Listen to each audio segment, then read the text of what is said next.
are back. Based Hooligan Podcast, episode 11. Dude, we were just talking about Jim Goad for like 30 minutes before recording. Yes. Oh, man. Dude, hero. Yeah, one of the this term gets thrown out a lot, but I mean it. Goats. He's incredible. If you're into like which our first episode was a Feral House book, Lords of Chaos, which is completely showed from YouTube. It's gone. Yeah, I probably it's said on something naughty. Yeah, we said the F sharp. I think we let one of those drop. That's a good way to put it. Yeah. Yeah, but like the Feral House, the old Feral House, not the current. Yeah, once Adam Parfrey died, it was over with. But I just got the all 4 issues of Answer Me, which is like some of the most. And we were talking about this too. The quintessential so a lot of people will think of Gen X as like the grunge generation. I think of Gen X as like the completely subversive, fucked up, completely, totally nihilistic in like the best possible way. Tons of great media that came out from no from one back cared. then. We hated everything because the music sucked, So like mainstream music sucked. So there were a lot of us that were negative, but but yeah, Jim Goad is a fucking king, and old Feral House, and it was like back when counterculture was actually counterculture, and there wasn't an internet. And if there was, it was still sketchy to like communicate with people because it wasn't like it is now. It hadn't reached the Wild West phase yet, and it wasn't so like policed like it is now. But like, if you had an email address, it was either AOL.com or some like crazy long business of your local provider. Yeah, a GeoCity site. So one of my favorite like connections ever, and this is always something when I explain it, like these underground subculture, certain movements were all connected back in the day because Michael Moynihan, who wrote Lords of Chaos, also published a book that rhymes with liege. I'm not going to say the title, but he was one of the first official publishers of that book. So it was all connected back then, which is just endlessly fascinating to me.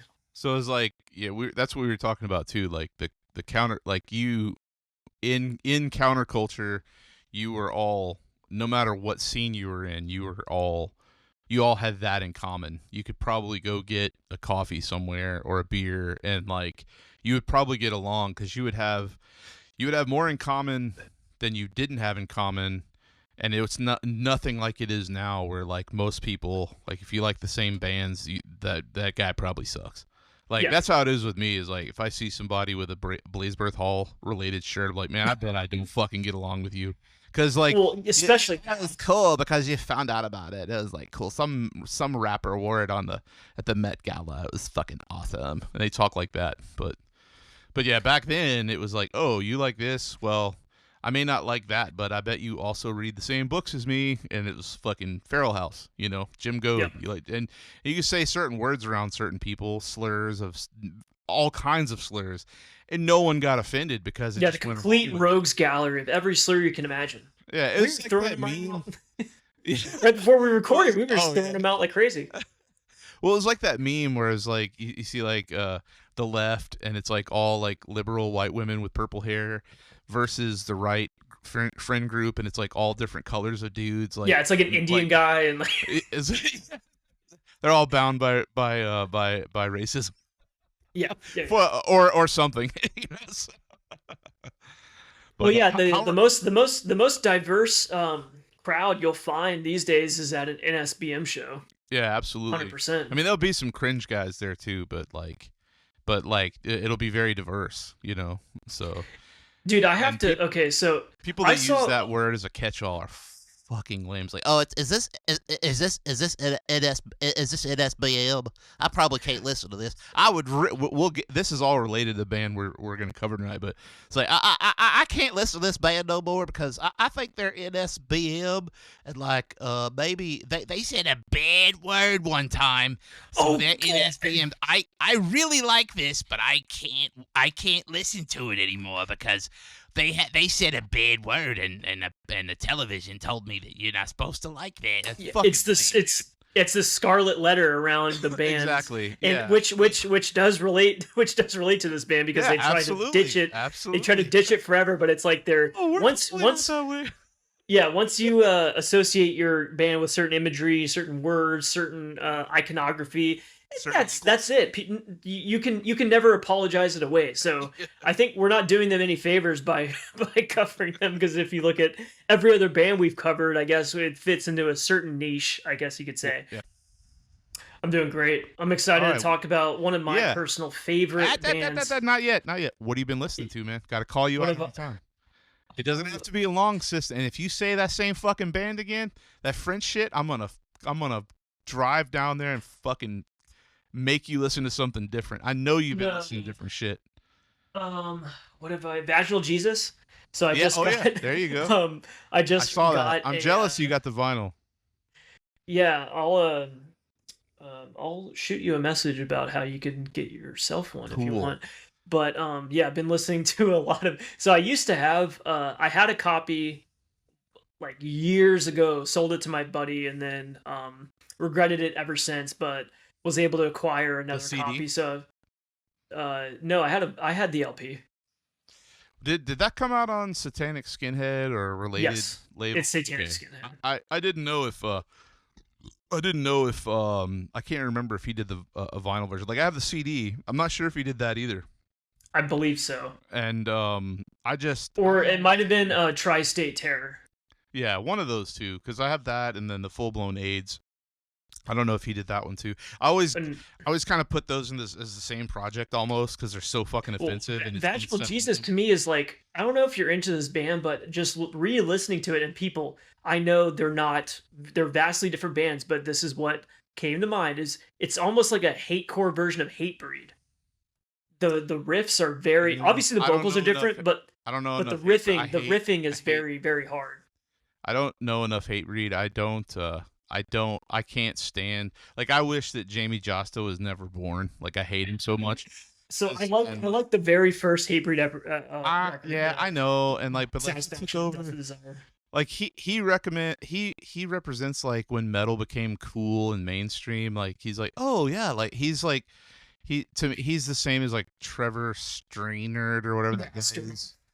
Is like, oh, I like it's like a heckin' epic metal family, right? Yeah, it's fucking lame, dude. But like, yeah. So I just can't get into it. It's like the people that discovered Slayer on like their sick or like on like Diablos in music. Yeah, like, during their first was like, oh my god, this is awesome. And then they all just started doing like these there's so many bands like that around here. But anyway, yeah, I'm glad I don't know. So because if I did know and it reminded me of Hatebreed, it would be like an earworm. It would like bother me and make me not like Vaginal Jesus. I like Vaginal Jesus more than Hatebreed for sure, but for some reason, re-listening to Affirmative Apartheid this time around, I was like, damn, some of these riffs are. What else? Aryan Art, Final War, Orange County's finest. Are you into Do you like Final War? You ever listen? I don't know that band. Oh, dude, Final War. So the best way to describe them, it's RAC. It's like Blink-182. It's like so you're into Bronson, right? Wait a minute. Yes, I am. Final War, Orange County. Is that important? Yes. I don't think they'll show up if you don't. Is it a guy with a red hat that doesn't say MAGA? Yeah, here we go. Final War. American RAC band from California, founded in 2000. They have Glory Unending, We Speak the Truth. Is that the same band? Both of those, yes. Both of those. So both of those are fucking incredible. I have their greatest hits LP. These guys look like friends of mine. Oh yeah, you know what I mean? Yeah, it's like just dudes that I know. Yeah, no, they're awesome. Total, really catchy RAC. I always called them like I mean, this isn't original, but a lot of people call them the Blink-182 of RAC. They're extremely poppy, extremely catchy, but they're really good. You know, people hate on us talking about bands like that, and like like Bronson. Like I think some people, it might have been the same guys. Like, these guys are fucking posers because they talk about, dude. If you just sit in your fucking room and fucking pick your boogers and listen to black metal demos all day, that's fucking lame, dude. I love music. I like so much music, and like I'm a musician, so there's an art to writing catchy songs, which will also be covered in our fucking band that we're gonna cover tonight. But anyway, but yeah, it's all like, about the preamble. if you can, I'm always gonna ask you what you've been listening to, man. It's important to me. This is what this is about. It's interesting. Like if you can write a good song, like I mean, we live in the West, dude. Like pop music is here. Like it's popular music, and like if you hear a good song, no matter what kind of music it is, it's a good song, whether you hate the person or not. But if like I hate Blink 182, but those guys wrote some really fucking catchy songs. So if I get to hear catchy music, but like it's like hateful, like that's just bonus shit, man. Like that's awesome. So yeah, they have great lyrics, and the vocals are great. There's actually a really cool video of them playing live on BitChute. I can send you. Yeah, I've been listening to what you've been listening to, man. The Powden Risti, their new one, and I've been listening to that a lot. I just did a trade with Freak Animal or Freak Animal, and I got that stuff. And then like, so I've been what is that? It's all right here. I've been listening to that. I love that Powden Risti. That's one of my favorite like modern RAC bands. This band, their new one and their second, I have their first tape. It's this Finnish band called Nostuvaki. I can't pronounce it at all. It's Nostovaki. It's not metal at all. It's like kind of, it's not ambient. It's not noise. It's kind of, it's folkish, but not folk music. It's kind of like their Blutharsh kind of stuff. If you're is it like sample heavy, like sample based? A lot of loops and stuff. It's very, I mean, it's nationalist for sure. I'm pretty sure, but it's like Finnish. So, but it's in that scene of the usual suspects up there. If it's on Freak Animal, then it probably is. Yeah. And then so we listen to that and Vapowden Risti, and as far as old stuff, let me see. So the self-titled Asphyx album. That's one of my favorite albums of all times. Oh yeah. From like that I guess the band hates that one, but like yeah, when did that come out? I didn't know that. 93 or 4, I think. I remember cuz that album came out the first time I went to Europe. I got that tape in freshman year of high school. And I took it with me, and it's about all I listened to while we were driving past these fucking castles and shit. And it is fucking amazing. It's gloomy. I think it's probably the best one of the best Death Doom albums ever, without trying to be Death Doom before that was cool. Because nothing before or after that from Asphyx sounds like it, and it's miserable. It's so fucking good. I need to. So my reference for Asphyx, hate to say, is Last One on Earth. That's the only record that I'm extremely familiar with. I don't think they did anything bad. No. It's a great record, but that's all I know from them. Yeah, they're a great band, man. A friend of mine that I've talked about a lot on here that I'm not going to mention his name. He and I share a lot of love for Asphyx, and a lot of people don't talk about it. I'm glad they're not like a patch worship band. They never got super hyped. And because here's my theory, because they don't have a super cool logo. Yeah, they have a decent logo, but it's not. It doesn't look good on a patch. But I've been listening to them, and then Bethlehem, the first Bethlehem album. And the main thing I've been listening to as far as metal goes is, besides the band we're going to talk about tonight, is fucking Disciples of Mockery, man. Like the best thing Craig Pillar did after Incantation. So it's, I don't know if you like Disciples of Mockery or not, but I think that's sick like band. It's a natural progression from Onward to Golgotha. Or no. Yeah, Prelude to the Apocalypse is fucking sick. Not Onward to Golgotha, fucking Mortal Throne and Nazarene. It's like they broke. It's the same. I'm pretty sure it's the same lineup as that album, with Craig Pillard and everything, but like it's maybe one guy's different, but it's just a different name because they moved on. That's the last. I don't like anything from Incantation after Mortal Throne. So Dude, like, that band is so I know people like them. I do like Incantation, but they talk about styro. Ugh, dude, they styroific. Yeah, styrific. Oh man, like Styrific, the yeah. only thing that was interesting after. And I actually do like Blasphemy. I like Blasphemy. The band Blasphemy or the No, album? no, no, no, no, no. The album Blasphemy by Incantation. The one that's like, do you know about that? It's kind of gimmicky, where it's like 6 minutes because they have like a 20-minute silent track at the very end, just to make it 666. Is that the one that came out on? I think I might. Hang on, I think it came out in 2000. Is that the one where they were back? Okay, they got. Oh yeah, that came out on Candlelight. Really? Huh. That was the dark okay. era for death metal. That was like the fucking dregs when no one cared about death metal. Who sang on that one? So I like. Was it the guy from Acheron? It might be I like the era with Daniel Corchado from the Chasm, just because. Yes, we talked about that before. Yeah. So who sings on Blasphemy? Like, is it the guy from Acheron? Guest musicians. It says Mike Sayers. Mike Sayers. Oh, Death Rune is the only. What the fuck is a Death Rune? Huh. He sang on Tribute to the Goat. That one. Ugh. Oh, he was probably like an old member. See, yeah, I'm not that no, he was on Blasphemy. He was on the promo. No, he was only in that era. That's all he ever did. I don't know what the fuck a Death Rune is. Well, that's the shit. That's that styro distro. Yeah.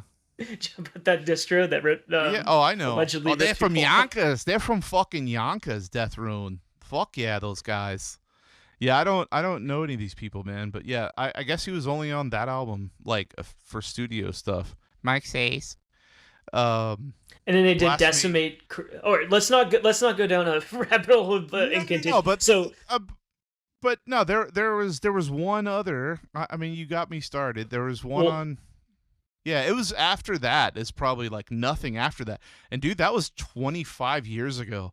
Imagine keeping your shit going and like you've put out 3 or 4 albums and they've been kind of styro like coded, but then you kept going.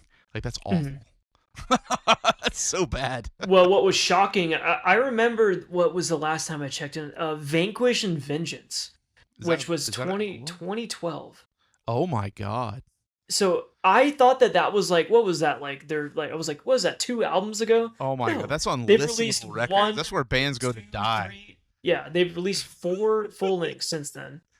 Oh my god, yeah, that's like entry level. That like they might as well be like, yeah. Let's stop talking about Incantation, man. Ugh. Yeah, so let's not. Disciples of Mockery, perfect death metal. Some people say it's better. Like a buddy of mine said that he thinks it's better than what he did with Incantation. I don't think so. I think Onward to Golgotha and Mortal Throne are fucking perfect. They're gloom. I like gloomy shit, like gloomy, heavy death doom stuff, and like that was perfect to me. And it was in the before time. So that's I've been jamming that, and that split with DOM with that which is like it might be the same lineup as Disciples of Mockery. But it kind of sounds like Swans or like Godflesh worship. I don't know. I need to. It's been a long time since I've listened to Disciples of Mockery.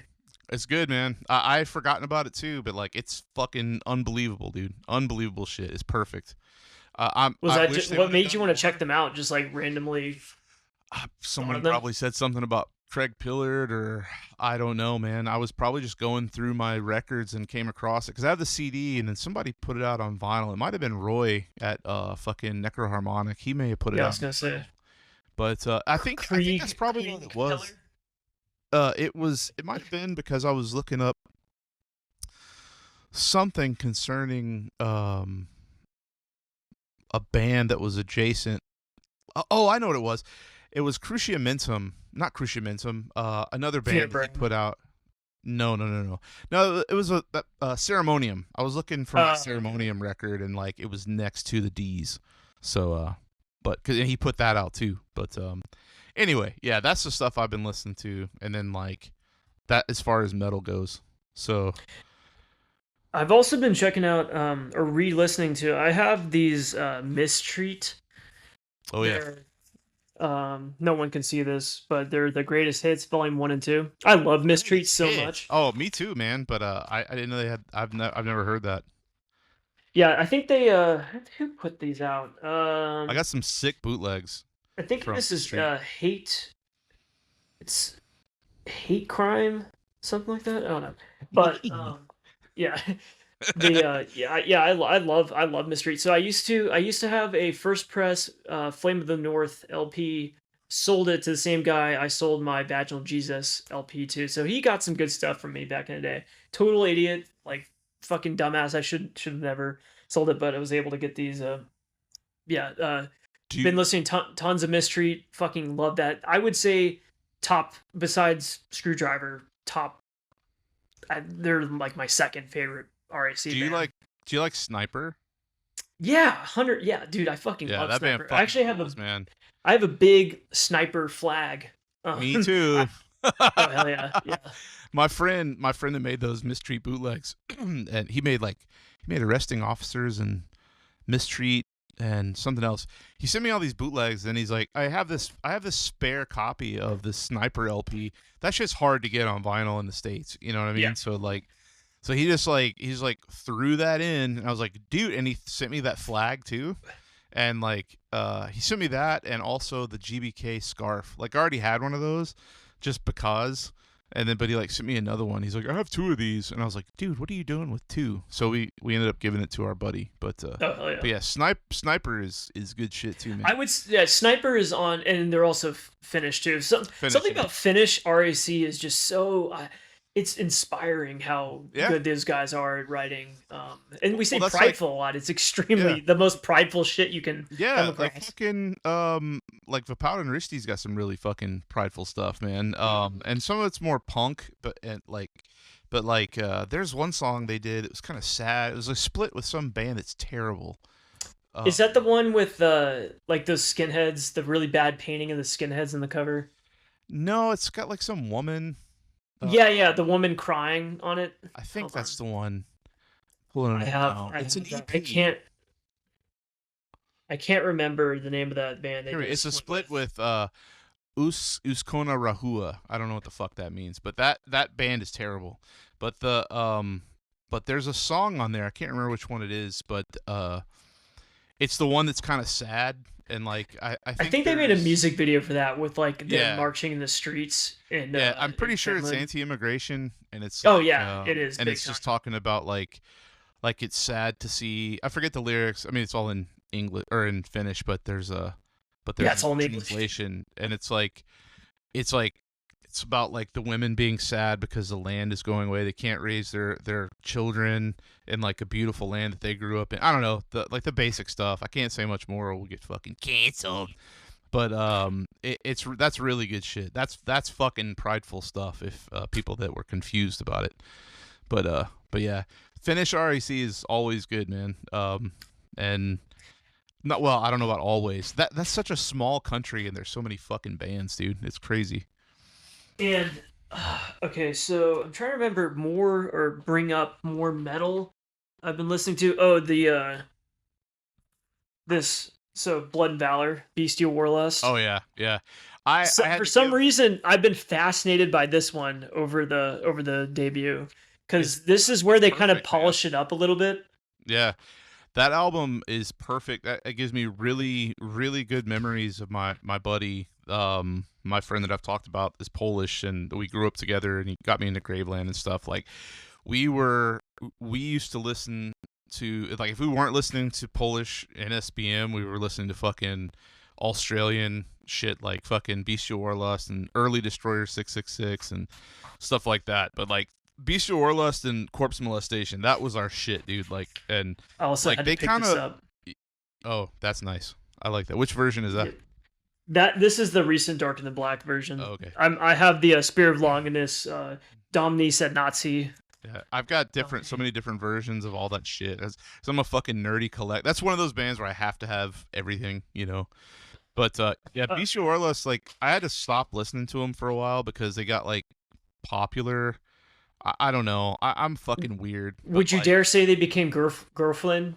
No, I think it was trying to be memed into it, but it's just not, man. It's not at all. Girlfriend. Yeah. No, I mean like Destroyer 666 is, but like Bestial Warlust is Revenge is girlfriend metal for sure. Yeah, which is insane, you know. But like it's but yeah, Bestial Warlust is like the best. It's probably some of the best war metal. Like oh yeah, and then like it's really consider them war metal because I think that's kind of like that's like a ghetto. War metal in my mind is like a ghetto of bands. But this is before it became a ghetto. I think they called it. I think they called it war metal. I don't know. It's like I think it's called like I think they do. It's death metal. I mean it's death metal. I mean those guys, Sadistic Execution. It's death metal at its core. Without getting into all the shit, it's death metal and it's fucking perfect. And I love it. And Corpse Molestation too. That song "At the Graveyard of God" is like, I don't know, man. It's meditation for me.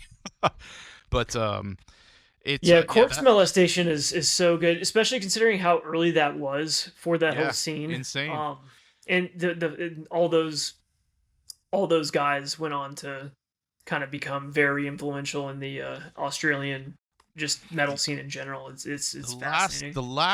The last band I'll bring up that's metal that I've been listening to was a band that I could not get into for the longest time.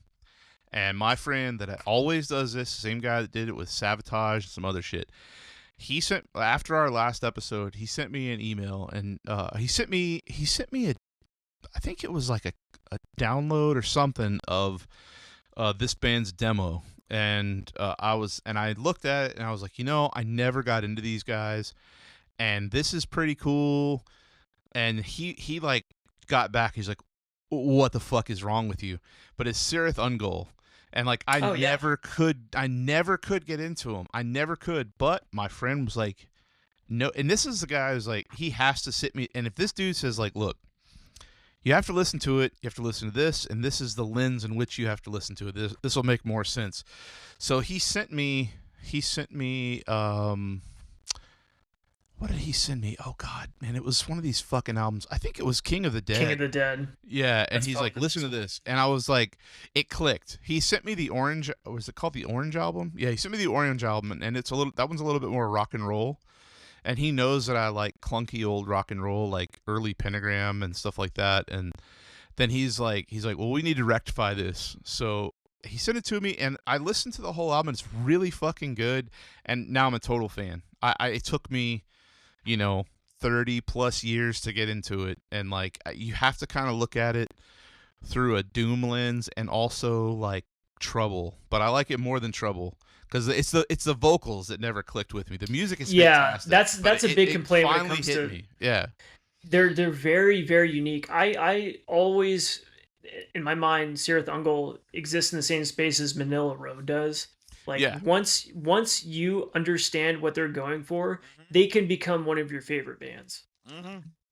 And the great thing is, they've got so many fucking albums, and it's like none of it is wholly bad. Like after the comeback, some of that stuff is good too, but like it's one of those bands I always wanted to get into, and I just never quite could until he was like, no, you got to do it like this, and it made Have you listened to Paradise Lost yet, the Cirith Ungol LP? Let me see. That's the one that came out in 91. No, not yet. Is that the first one that's the comeback album? No. So I'm still on the 80s stuff because one of the guys died or something. I don't know all the lore. So Paradise Lost was their last, I guess, because they went into an extreme hiatus, and then they did they came back in like 2020. But there's a lot of weird shit with the recording of this.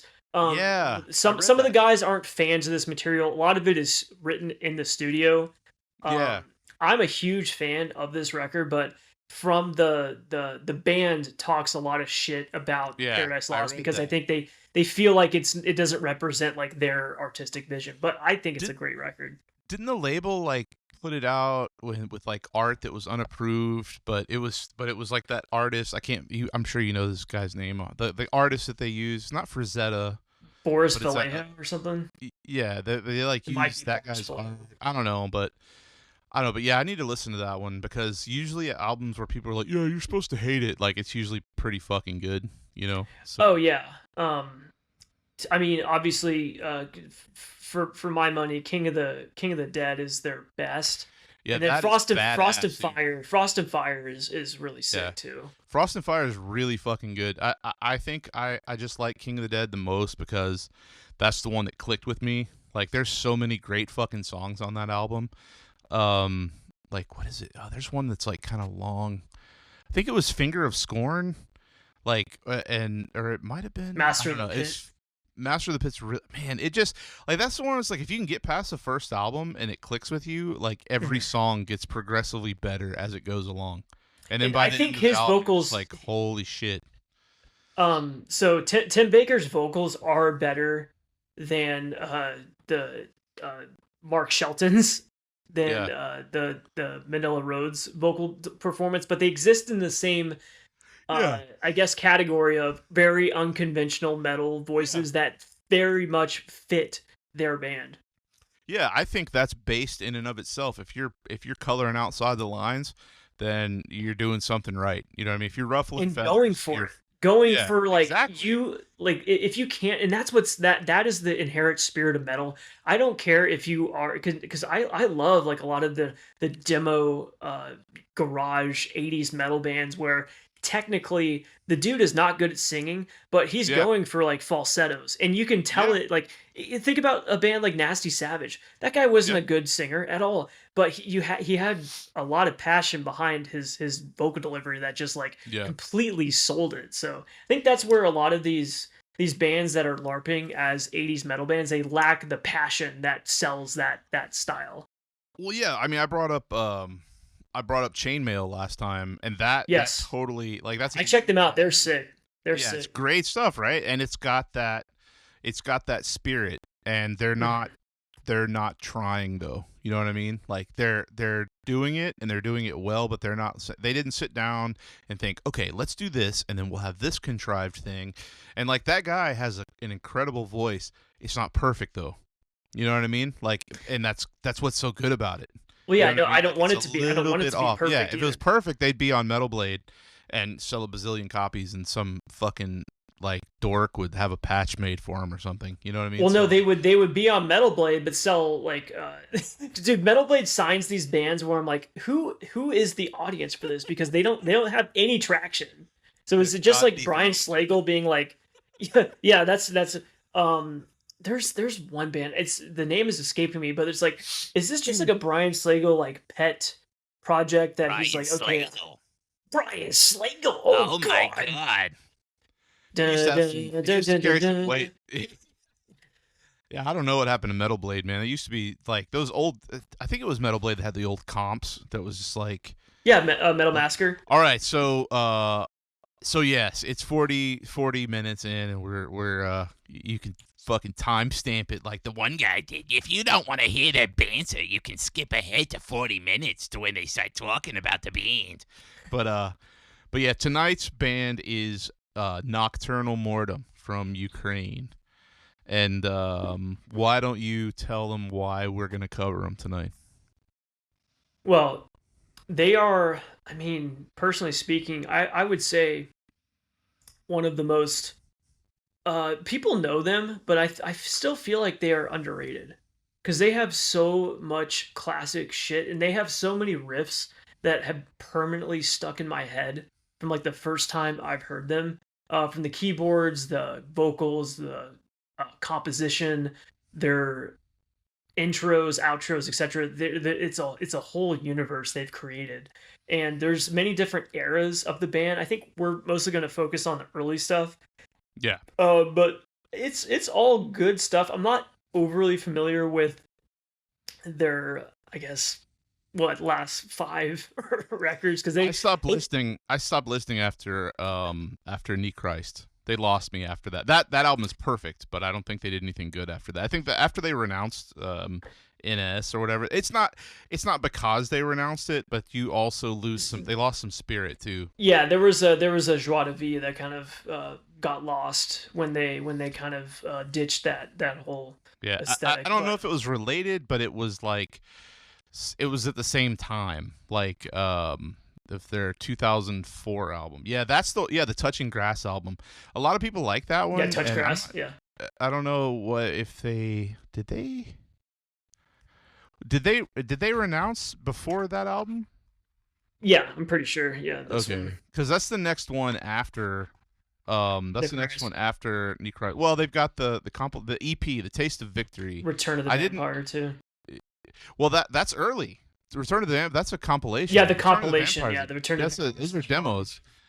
Yeah, those are demos. But like, but yeah, The Taste of Victory is an EP.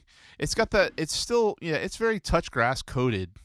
You know, it's got the same cover. That artwork is great, but it like reminds me of Druk, and I never got into that band either. But like, yeah, I was gonna say. So this sorry to cut you off, but I was thinking about this today. So Nokturnal Mortum exists in the Ukrainian black metal scene. There's a sphere that hangs over it. It's Hate Forest, Druk, and Nokturnal Mortum. Those are like the big three, I'd say. Can you who else comes to mind when you think of Ukrainian black metal? Is it like Lucifugum, like that band? But isn't that Lucifugum? I never got into Ukrainian metal too much. I don't like. There's some Hate Forest stuff that's hit or miss. Oh, Dubbook. Dubbook. Dubbook. Are they Ukrainian though? I thought. Yes, they are. Yeah, Dubbook is Ukrainian. They're from Kharkiv. Okay. Yeah. Okay. Well, I thought they were from another area. For some reason, I always I think of them as being Russian, but they're definitely they're Ukrainian. I think I maybe thought they were part of that that other scene that we talked about a couple of weeks ago, but anyway, but yeah, they are Ukrainian. Yeah, that band fucking rules. But see, those guys aren't the same as it exists outside of these. These bands. Those guys. But Dubbook is like their own thing. Yeah, very strange, but killer. You know, but yeah, those are the big ones that everybody knows about. And I think I heard some Druk stuff that was good when they came out, and they like somehow they just changed into girlfriend metal. I don't know how that immediately happened. Like all these like bitch dudes and like goth dudes were really into Druk. It was like maybe it was that. Well, because it's about the forest. Oh yeah, it's about safe. The leaves and the forest. It's safe in the forest. It's safe. Yeah. Well, they kind of got shit because people figured out Roman Senko was in Druk, and they were like, "Oh God!"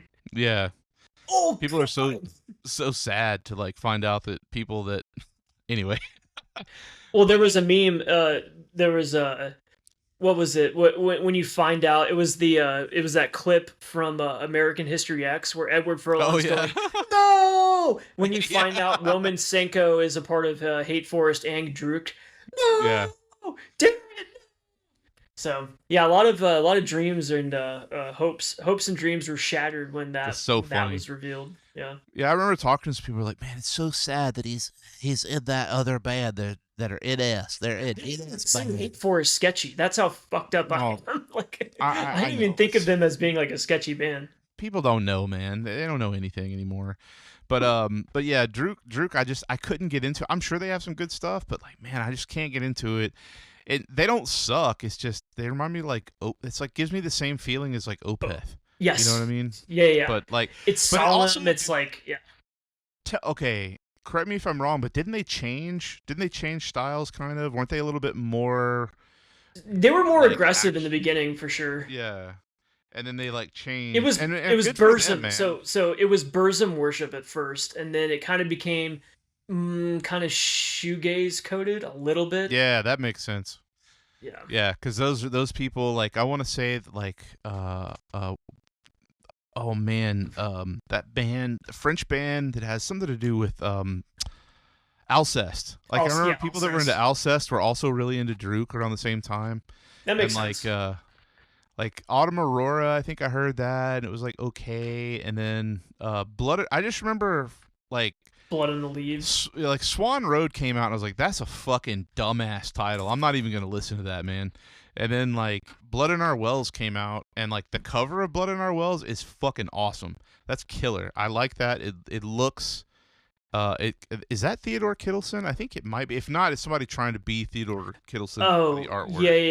yeah. I actually But don't know who the artist is in this. but it looks very Burzum-esque. So I thought maybe, and it was just, I can't even remember what it sounds like. I just know it was fruity, and it was probably very shoegazy. And then Songs of Grief and Solitude, like that just sounds like girlfriend metal. You know what I mean? Sounds like, I don't know. It may be good, but they got great song titles on that one. But like, I don't know, man. I know there's a lot of people that really, really like that album. I just can't get into it. But yeah, Druk is one of the big ones. But Nocturnal Mortum is its own thing. And like the thing about that band is like they kind of came out of nowhere for a lot of people. Like if you were in the underground, you knew about them, and they had so much shit that they put out in a short period of time. Nocturnal Mortum. Yep. So like their first album came out in 95, and then between 95 and 99 they had so much stuff, and like some of it just sounds like shit.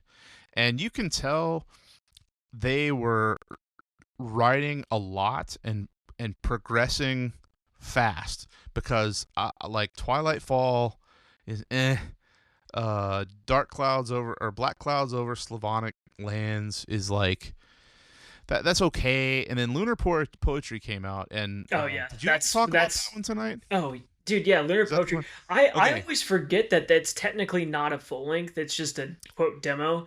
But I mean, it's 45 minutes, dude. That's from that Eastern Europe point of view, where it's like, we're gonna put this out as a demo because people call it a demo, but it's like a cassette, and that was a really poor part of the world, and it still is, you know. So plus there's like a war there. So but like I would say that's a 45-minute demo. That's an album, dude. So it's, I don't care if it says demo. This is a record, and yeah, this is some of their best stuff. It's so good.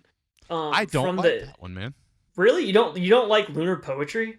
I do not like Lunar. Okay, let me rephrase that. I don't hate it. It's not my favorite. It's a little too frilly. But in general, I don't like black metal like this. And there's nothing wrong with it. It's not like it's not like it's not an F slur or anything. But it's a little. It's not. There's no bite to it. Now we'll cover. We're gonna talk about Lunar Poetry for a second, but like I'll tell you when they kind of like progressed into, they got better. But like Lunar Poetry, it's good, and I just re-listened to it again today, and it is very good. There's some good songs on it, but man, it does not compare to what they became after that. Oh yeah, so they definitely evolved, but this was already, and I bring this up a lot, but it's a common thing with the bands we cover is that they had a unique identity. Yeah, exactly. And that's why it's good. That's why it's good. If there was an American band, there were American bands doing stuff like this, and they were really bad. Would you say this was Emperor? Would you say this was Emperor worship? No. Okay, not this one. In a different way. But when I say Emperor worship, I mean different things.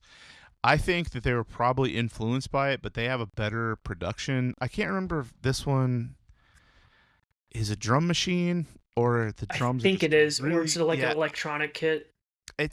They're really sterile sounding, and which I like. It fits.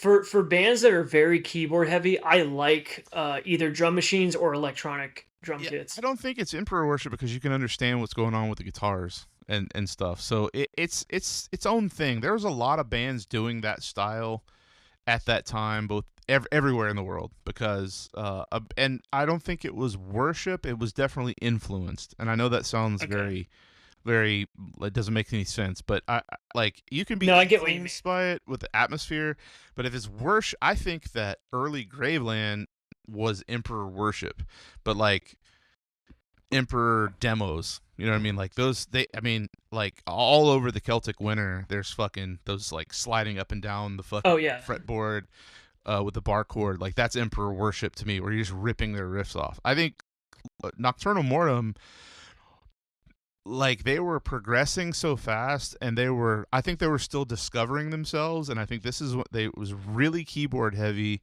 and I think they realized that worked. but they weren't quite there with it yet. A lot of people love that one. It's not my favorite, and that I don't hate it, but that's how I feel about it. I'm glad you like it's it, very. but Oh yeah, no, I love. This has been besides Nechrist, this has always been in my really, um top one or two. Absolutely, just it was. I think this was the first thing I got introduced to Nocturnal Mortum by, and I think the first thing that just jumped out to me, and I'll get to, so when we talk about goat horns, I'll get to how good they are at composition, but that was one of the first things that really stood out to me is that these guys are extremely good at compositions. A lot of their yeah, songs had the guitars are not always the main focus of the song. A lot of it is very focused or written around the keyboard melody, which yeah, is the like a lot of the times keyboards exist as just another added layer to yeah. a black metal track. But in Nocturnal Mortem's stuff, specifically in this era, it was almost like they wrote the keyboards first and everything else came after. Yeah, I can see that. I mean, like, I think that's kind of like how, what's his name? Greek dude that is Wolfnocht. I think Wolfnocht is kind of doing Oh that yeah, now. yeah, yeah. But yeah, the keyboards. I mean, Well, yeah. the It's what is musician, it? the musician Wagner black is metal, yeah, Wagnerian. Wagnerian black metal, hatred, horde. But like with these guys, like someone in that band is a real musician that knows theory. So I think that Hmm. they were they're like you said, they're good at composition. So they may have fleshed this stuff out on a piano or a keyboard first, and then wrote the riffs around it, which is always a cool way in that style to go about things. But for me, that is just it's not my favorite, and part of it might be the production. It might be a little too sterile. There's nothing wrong with it again, but it's not it's for my ears is the only thing. Like it's not It like could have been, wussy. yeah. They dude, for all we know, they went to like a studio that produced pop. That was Yeah, all they knew how to. yeah. That's I mean, that was it's their so resource. weird, and that you have to understand the time and place. Like it's not Ukraine then is not Ukraine now. So um, it It was was really still coming off like an Eastern Bloc communism. yeah, yeah, exactly. So I used to get packages from that part of the world, and I used to call them gypsy packs, and because a lot of times there was no tape on the. It might have been from these guys, dude. Who put out that? Who put out the Argus Lent tapes? That was from Ukraine. Do you know what I'm talking about? Shit, it's not important, but like I would get packages from them. I would trade with these guys, and they would and it would be wrapped in like paper, like just brown paper, and then instead of tape, it was like tied with twine. It was the weirdest shit ever, man. Dude. It looked like a fucking gift, man. Yeah, dude, I've gotten a couple of those. I know exactly what you're talking about. It's been so long, but I know Yeah. exactly what you're talking about. I think that might just be like the preference for their their postal service or It's, something. I know it's like a weird thing to bring up, but it was No, cool. no, no. I was like, It's this almost like sticks out. it was like butcher's paper, right? Yeah, that's It what I was was like gonna say. Yeah, brown. butcher. It was like Yeah, brown butcher's paper. yeah. That this one label I would trade with, he would always send packages like that. I gotta look that up now because That's it's a almost something like Ukrainian. a cool like hipster power electronics label would do nowadays. Yeah, it was like But as part part of as the like release, of like an but aesthetic. it's like tapes. So Mhm. I know they put this out. It was Propaganda. That's who it is. Propaganda Oh, Records in Ukraine. Yeah, the guy from not Lucid. Totenkopf propaganda, just propaganda. Just let me make sure. So Uh, I have Totenkopf propaganda. is they're not Ukrainian though, are they? Yeah, it's Greek. I think it's the dude from Dick Yeah. Sturmer that runs Totenkopf Yeah, propaganda. it's Propaganda. He's changed his logo. It used to be a little bit more sketchy, I think. But yeah, it was Propaganda Records. It was the guy from Lucifigum, Oh, Igor cool. Nimchuk. But Underrated band too. No one ever brings them up. yeah, good because it's good shit. But he Yeah, did keep it. he did the I don't know if he did all of the Argus Limp, but I know he at least did Galloping Through the Battle Ruins. And like that version was killer, and it was on that label, and I would always get I think I traded for like a bunch of copies of that and something else, but it was all in gypsy packs, man. and it was. Let me look at his old logo. I think it had a naughty thing on it. No, it was just a bullseye. So yeah, the O was just a bullseye, but yeah, you take away a couple circles in that bullseye and it becomes something else. Yeah. But yeah, that was a Gypsy Pack era. Oh, cool. But yeah, Nocturnal Mortum was, the thing with them is they were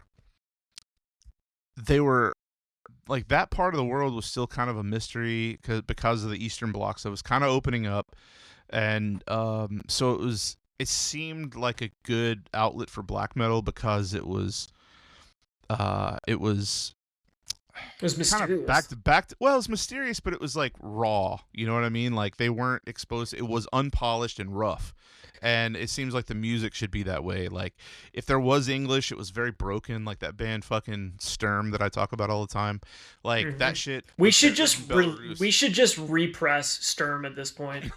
Probably. And if they come after us, like, be like, dude, I love that you did this. I will gladly give you the pressing, but this shit is so important to me. Like, I don't think you understand how much I worship the fucking Ultra tape. It's so goddamn good, dude. That is what black metal is supposed to sound like. It's so fucking ignorant and sloppy. It's perfect. Yeah, that was the outro on our first on episode 0 that got shown from YouTube. Yeah.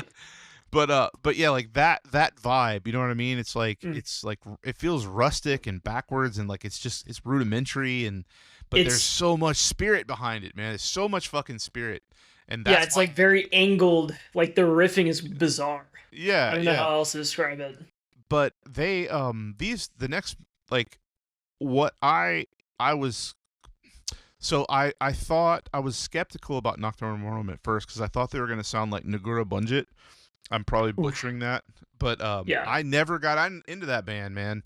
Like, they put out that, like, they came out and on Breath of Night, and it was like, this band's from Transylvania, and it was so goddamn weak, and everybody thinks I'm a fucking asshole for not liking that. I should probably revisit it. I never could get into it, and I thought, for some reason, that more bands from that part of the world were going to sound as weak as that. But Nocturnal Mortum was a little bit better, but I don't know. They didn't really get to the spot where I liked them for another album or so. But I don't know. Do you like Nagura Bunjit?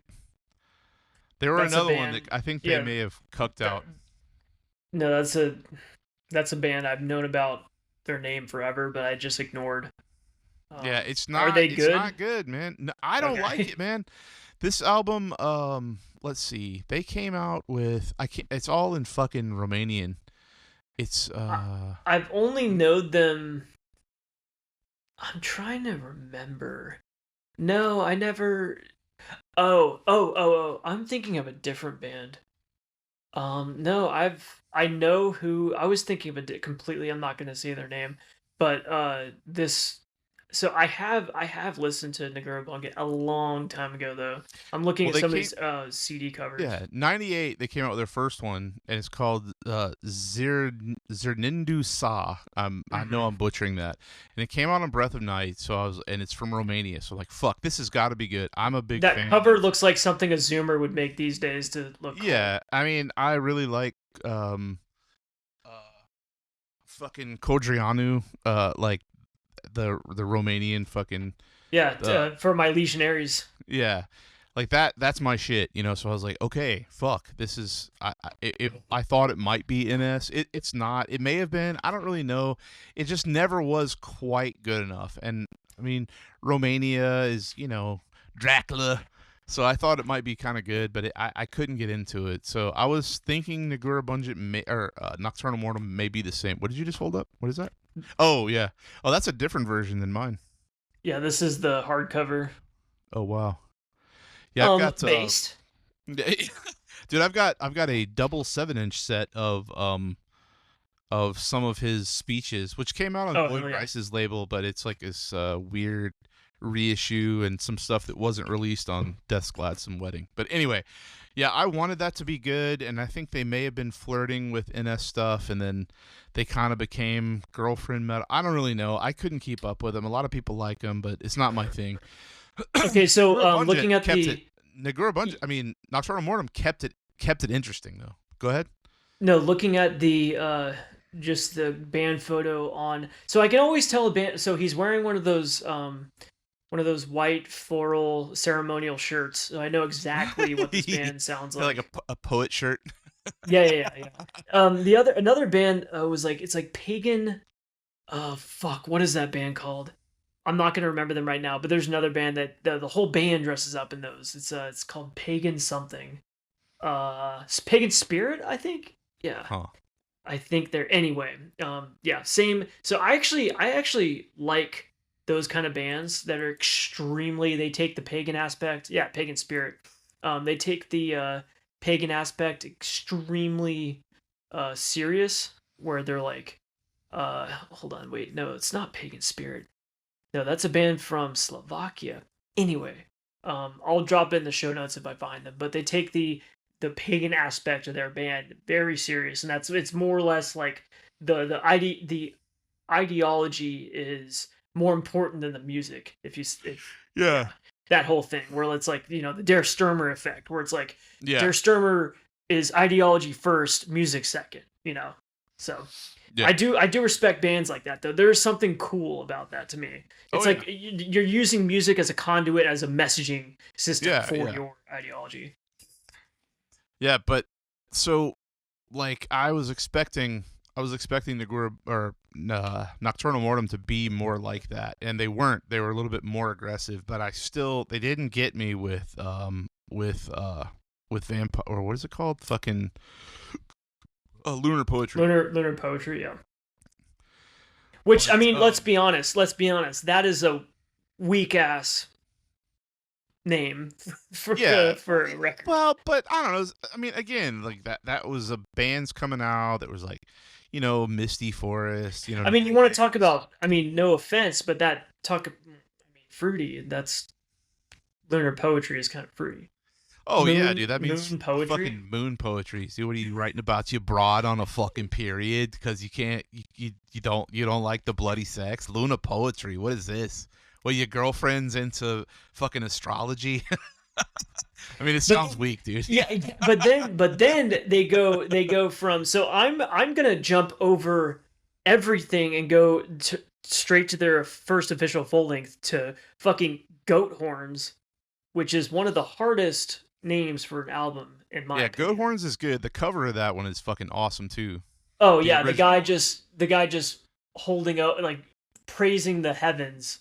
Yeah, standing in a field. I don't know if he's praising the heavens, dude. It's called Goat Horns. He's praising something. He's praising something. The heavens, as in the sky. Yeah, but that one of the coolest covers in my opinion. It reminds me of Velez and Infernum and stuff, like these on the original version, like before they changed it to that different colored cover, like the original tape. It's got the guy standing in the field, and the insert picture is like the same guy, but it's from the front, and he's wearing a goddamn whole fucking goat skull as a necklace, and awesome. That just looks like fucking full moon or something from Poland. Mm-hmm. Yeah, but, it's definitely that shit's good. And that one, I mean, there's even a song on that album called Velez's Scrolls. Yes. So yeah, Velez Scrolls. So okay, so one of the songs I need to point out, Kuya Via, which is the first after the Black Moon Overture. Dude, the songwriting on this is some of the best I've ever heard in black metal. The melody, the part where it breaks, the keyboards. If you're listening to this and you have not listened to Nocturnal Mortum, listen to the track Kuya Via. If you don't like that, you're probably not going to be into this band, because this is I don't know about that, man. It's in my opinion, as peak as they get. This is some of the best shit. And then it goes into my personal favorite Nocturnal Mortum track after that, 9 minutes long, Goat Horns. Fucking not the Mortal Kombat synth parts. You know what I'm talking about? Dude, so I was gonna love this track. So I really like this album. It's really good. It is more Nocturnal Mortum I think they're kind of coming into their own. They still haven't gotten to the place where I liked them fully yet. They were like pretty good, and this album is great. This is the one that I in my notes I said this one that did remind me of Nagura Bungate. It wasn't Lunar Poetry, but I think this album is a lot stronger than Lunar Poetry. Again, that's technically a demo, whatever. But Goat Horns is really fucking good. Some of the parts are some of the keyboard passages are a little long, like instrumental keyboard parts. But I love that. Yeah, I love that about them. But okay, but on this album, this is going to be a weird take. It's not a bad thing at all. But that song you brought up, Kuya Via, and also the song Velez's Scrolls. That there's some parts, especially in the keyboards, that remind me of Master's Hammer, but like not the early stuff, but like Jilimnise Occultist. I don't know if you're a big fan of Master's Hammer or not. But I can't remember those keyboard, the Mortal Kombat parts you're talking about. Like, there's some shit like that. Yeah. There's definitely some shit like that and some Master's Hammer, and that's what makes this album fucking cool, because it's a little bit harder, and it's like experimental, and it's probably the same thing like you said before, where they did the keyboards. Like the song was probably written on keyboards or piano or something first because of that, because some of the accents are on the synths. You know what I mean? Where the downbeat is on like a synth hit or a keystroke. So I think that it has some. I bet they were influenced by Master's Hammer, just because Master's Hammer's got. It's fucking killer. I mean, and I think more bands should be influenced by Master's Hammer. Like, people forget that they put out some really harsh shit, and not all of it was fruity. And then they had that weird era that was like, some of it just sounded like carnival music, but like. It's hard to get into, you know what I mean? But not because it's inaccessible. But not because it's fruity. It's because it's like it's so outsider, you know what I mean? And this album has some stuff like that, and that's why it's good. It's not typical. It definitely doesn't sound like other bands that were doing super keyboard heavy, where they're just doing the same thing, following what the bass and the rhythm's doing, but just on these big orchestral chords. It's not doing that. You can do that and be good, but like that's not what this was. There was some of that going on, but then there's also those like timpani pieces and like I don't know the classical terms for it. I probably fucking should, but like those parts you're talking about. I mean, Mortal Kombat is a really good fucking thing. So, no, literally, like, it's the exact. It sounds like that. It's the same exact synth pad as Mortal Kombat. I'm pretty sure. Damn it! But see, I heard I heard fucking Masters. Now I'm gonna hear fucking Mortal Kombat, but you know what I'm talking about, though, right? Where it goes, I know exactly what you're talking about. Yeah, that remind. But see, with Master's Hammer, they would do that, and there would be like that crazy, like that harp behind it. They would do that shit, and then there would be a harp, and be really fucking off-putting. But it's Goat Horns has one of my favorite black metal riffs in general. It's the I don't even know if you could call it like a chorus riff, but it's the one that goes like da na na na na na na na na na. And then on Kuyev? No, that's in Goat Horns, the song.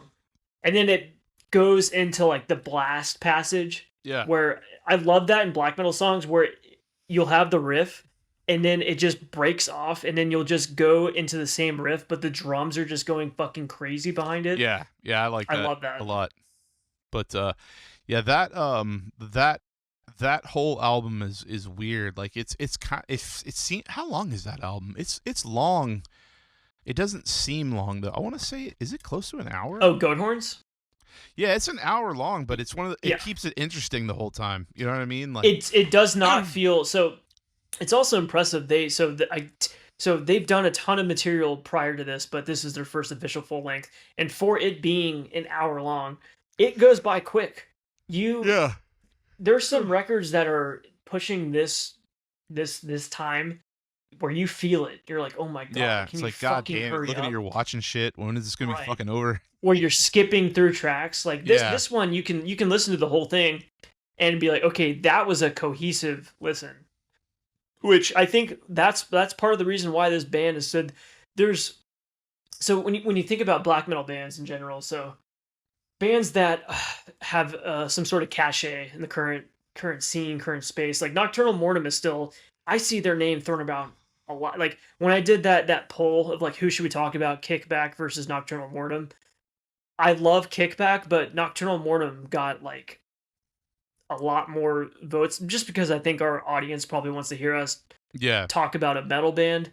But I think that's also point to like they're still really popular. They're a very popular band still. Yeah, I don't hear people talking about them. I mean, I don't know. Are people into their new shit though? I don't. So to me, I think their big record is Nechrist. That's their big Lunar Poetry, Nechrist, and Goat Horns. I would say are their big. Yeah. Distros are constantly getting those. I know those are being repressed with pretty. They're pretty frequently being repressed. So and they sell out. I think those are the popular ones. And then the other, because I kind of lose track. What was that? Weltanschauung? Yeah, that's touching grass. Yeah, a friend of mine, he that came out on No Colors, which I was excited about, because like at that point, No Colors was still doing really good shit. Not all of it, but it was still interesting. He kind of changed a little bit, doing everything wasn't black and white, but like. I had high hopes, but I did not like that album, man.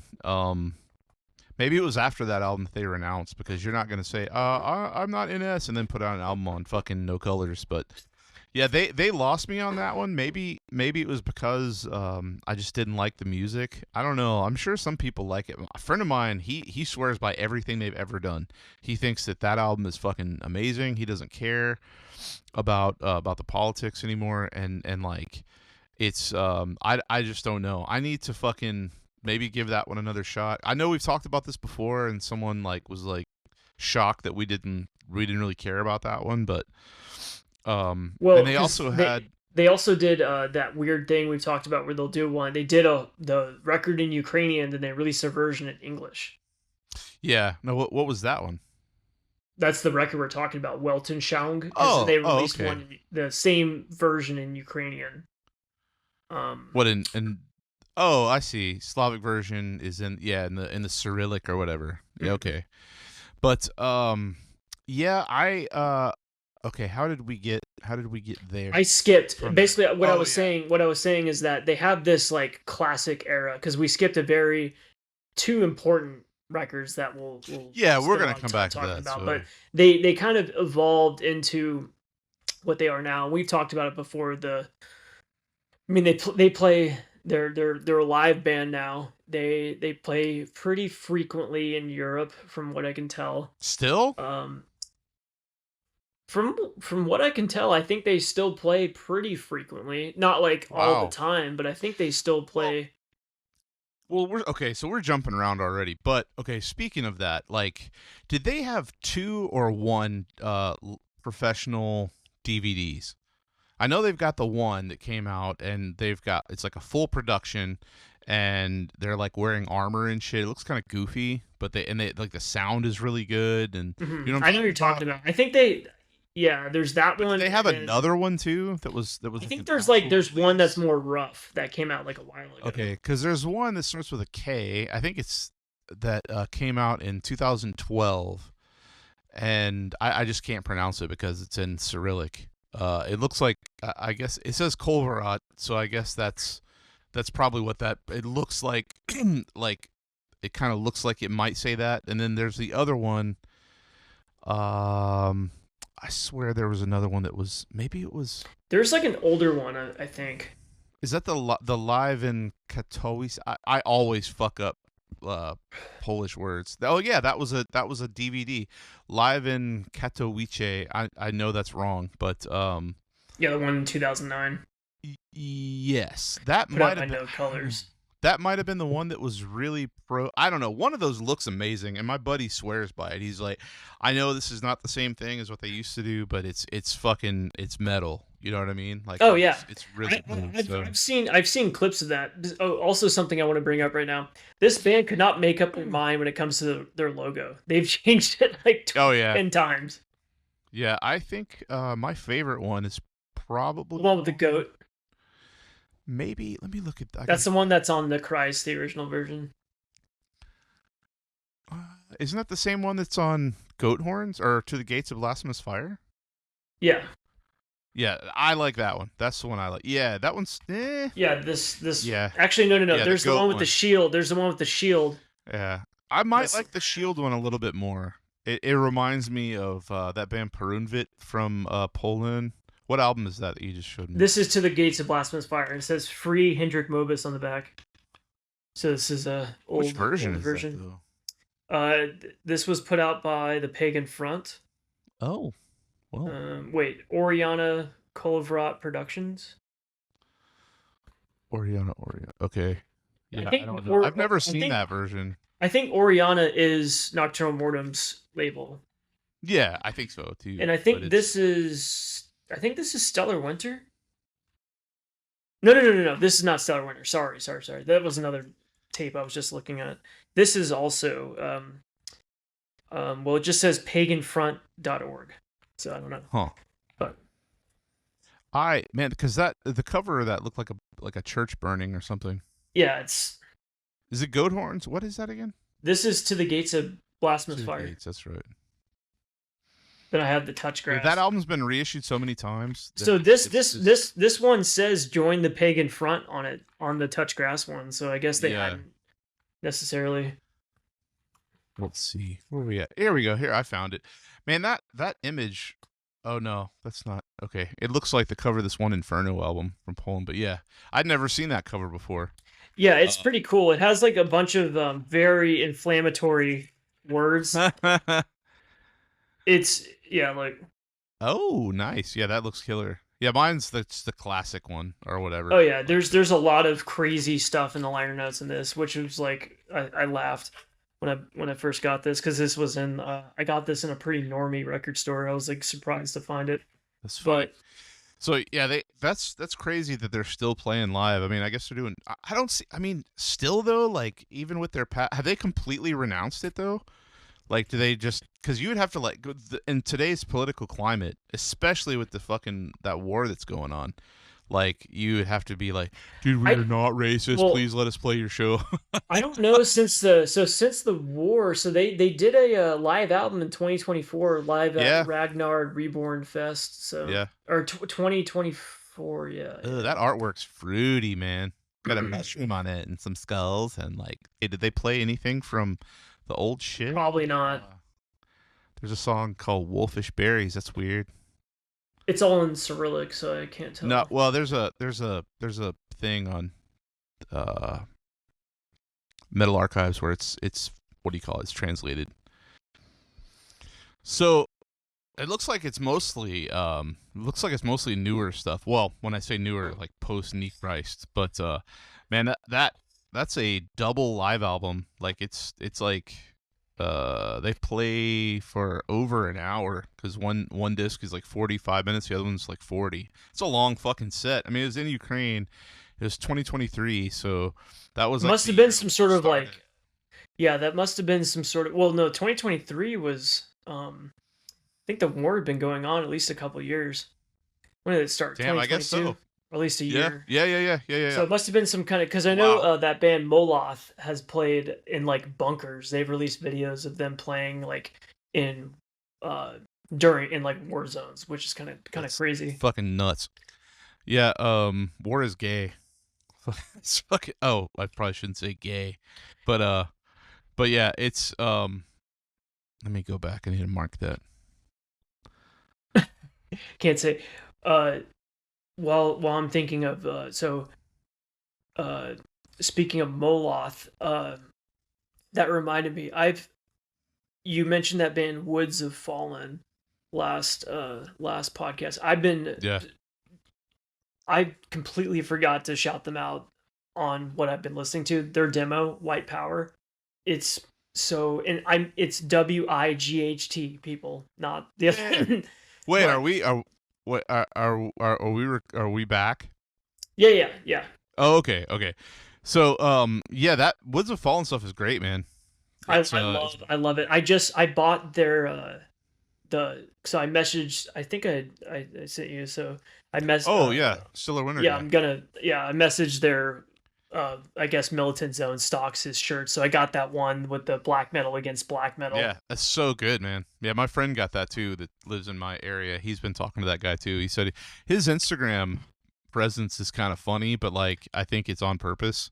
You know, like I think it's cool. Yeah, he's it's like mental, but like he's also old school. Like he's one of those guys who just get away with it. You know, so. And I like that spirit of just like absolutely fucking crazy. If it was just some dude in Connecticut, it'd be fruity, you know what I mean, or like laughable. But that guy's a fucking maniac. Yeah, that stuff's really good, man. It's interesting. Have you seen the music video he put out? Nah, not yet. No. Dude, it's sick. He in it he has like it's like a white Fred Perry polo on with corpse paint with like a torch. Oh, that's weird. It's fucking sick. Yeah, that's good stuff, man. Hopefully someone will stock that over here and it'll be easier to get. I'm just not paying these fucking postages. Vinland wins distribution. They have the CD. Good. I hope it probably fucking sold out now. Well, no. We're recording. This isn't live. Message. So he's actually running a 20% off. Oh, it's gonna be over by the time he posts this. God. But he's running a sale. I think a 20% off distro-wide sale. Sweet. So. All right, I'm gonna make a note of that because I need that. I also shout out while I'm thinking about it. Shout out Raunchus Brothers. Just gotta throw that out there. Did we talk about them last time? We did, yeah. I've been listening to them, dude. So good, man. We got to delete that out. Oh yeah, we gotta want that one. But yeah, vaginal you Jesus. Say that word. Oh my god, that's a slur. I've been listening to so much anal cunt. It's crazy. Oh man, it's unbelievable. It's unbelievably good. Like people that don't get it, you're just not gonna get it. I hope you like anal cunt or at least appreciate it. You know what I love about anal cunt is that they'll go from just complete nonsense to the heaviest rip you've ever heard. Yeah, man, I love the nonsense. What did you ever get to see it live? Blur core. That shit is so killer to see live, man. Fucking insane. Yeah, it's oh my god, dude. No notes like that sound you just made. Yeah, it's killer. Yeah, I unfortunately story about me. So I Seth Putnam died in 2011. So I had the opportunity to see him a couple years prior. Begged my father to let. So I was still in high school at that time, and I could not. They were playing an hour away from me on a school night. Holy shit! I couldn't go, and then he died. So yeah, that's a little bit different story than when I begged my father to go see Motley Crue on the fucking Dr. Feelgood tour, and he's like, no, they're satanic. My dad's not Jewish, but he said, no, they're satanic. You can't go see that. But I was young. But it was mostly it wasn't satanic. It was that it was. Was it theater? I think it was the drugs and. No, it's Dr. Feelgood. Oh, it's Dr. Feelgood. So I was really into him, but like that album wasn't good.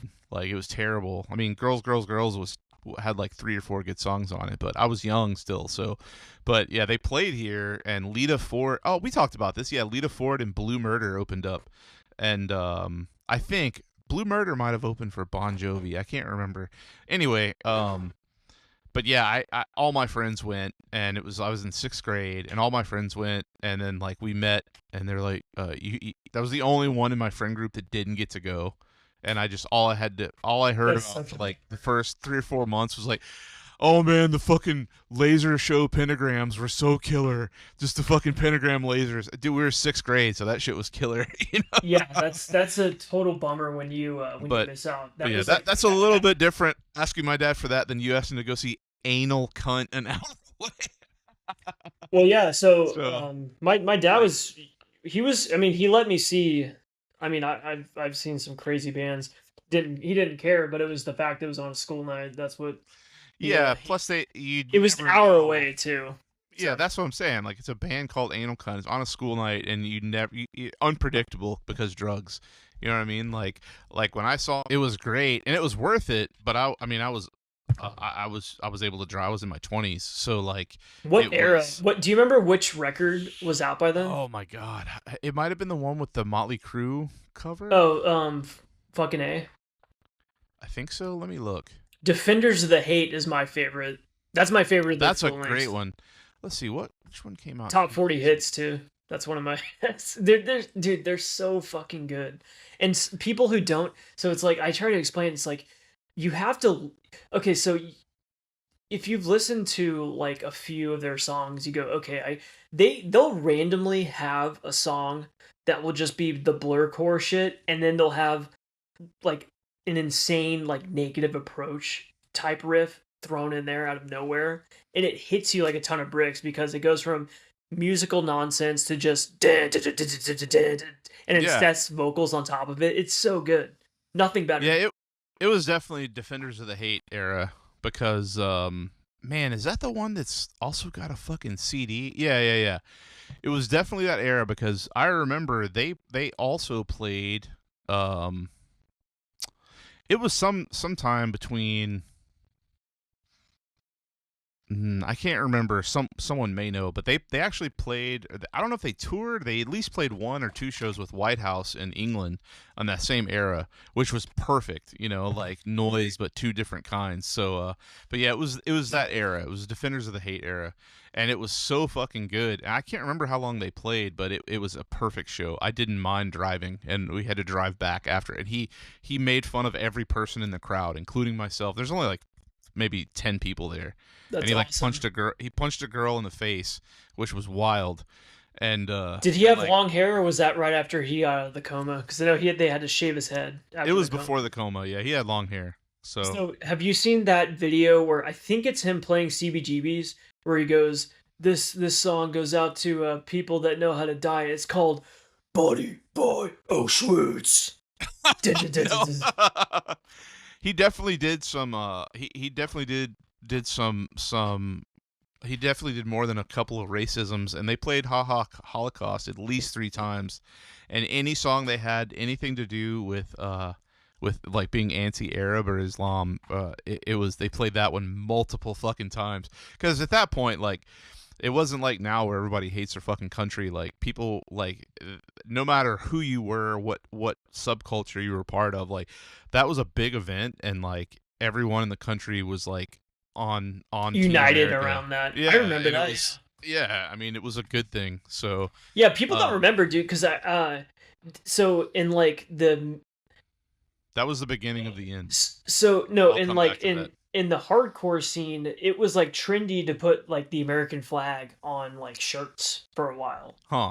And now that's like completely like you'll see like it'll be some like tour shirt from like 2009 and it'll have the American flag on it. And this is like a hardcore band, which if a hardcore band did that now, that would be considered like subversive. Oh, they'll get canceled. Yeah, they'll get canceled and be called fascist but right. Which is hilarious. I would just want to put the Fast K's on a shirt, and that's the only image. That would be my design for a hardcore band. We'll just put we'll just put the fascies, you mean? Yeah, we'll just put this. Yeah, exactly. On the shirt. Exactly. Yeah. I mean, you read that book, dude. I sent that to you. We can't talk about it, but like it makes sense, man. Oh, absolutely. Like what about that doesn't make sense. So but that was a good book. Yeah. Thank you for saying that. That was yeah. sick. It's it was a crazy time. That was the beginning of the end. Like it was to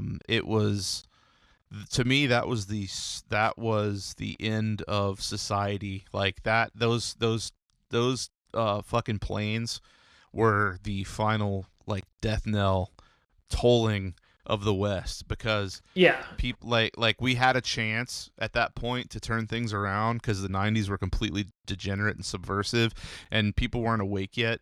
And then now look at everything, like we've been completely overrun with immigrants, and Islam is like the biggest religion in the world, and it's taking over all of Europe. It's taking all of our country. We're making all these concessions to help them stay here and do bending over backwards. Can you imagine telling someone, a firefighter or a fucking cop, in like 2002 even, or 3, like, hey, this is what fucking New York City is gonna be run by a fucking immigrant that hates our fucking he hates our country and is openly working to subvert it. He is a communist and he's a fucking Muslim, and he put his hand on the Quran instead of the Bible to get sworn in. I mean, say what you want about fucking religion, but like these are our institutions. Yeah, it's symbolic. They were 150% successful when they fucking attacked us that day, because that was their fucking spear into destroying our culture. And they can be anti-tiny hat all they want, but it was all part. And we're not going to go down a big fucking like what do you call it, like a conspiracy theory, like whose fault was it, but makes you kind of wonder, man. You know, it's like the shit. Look at the world. Look at the world now compared to then, and like that. Oh well, everything is fucked. I mean, everything is subverted. Everything is trash. I feel bad for people because I remember when it before it was all fucked up, because I think ever since the 2000s have felt like the end of time. Yes. And I'm not kidding, dude. I remember like being like a little kid and like thinking, I was like, wow, like this is it. Like we're over. Like this is gonna change everything. And there was a profound sadness over the entire world, and no one knew how to vocalize it yet. We didn't know, but it felt like something bad was coming, and we didn't. If we only knew how bad it was gonna get, you know. That's why we need Seth Putnam to write anti-Islamic songs. And it's not just Islam. Like it's not the fact that those people practice that religion. It's forced. Everything is forced, and who's forcing it? That's the thing. Is there? It's not the people, and it's not their beliefs, but it's what it stands for. It's what it symbolizes as someone is actively working to bring down the society. Like, you can hate a country, you can hate America, you can hate us, but fuck, dude, you got to live here. And why would you want to make it shittier and bring more rules upon yourself and more censorship? It's just going to make it hard for everybody. And these fucking communists they don't realize that they're the biggest fucking puppets. They're the puppets that are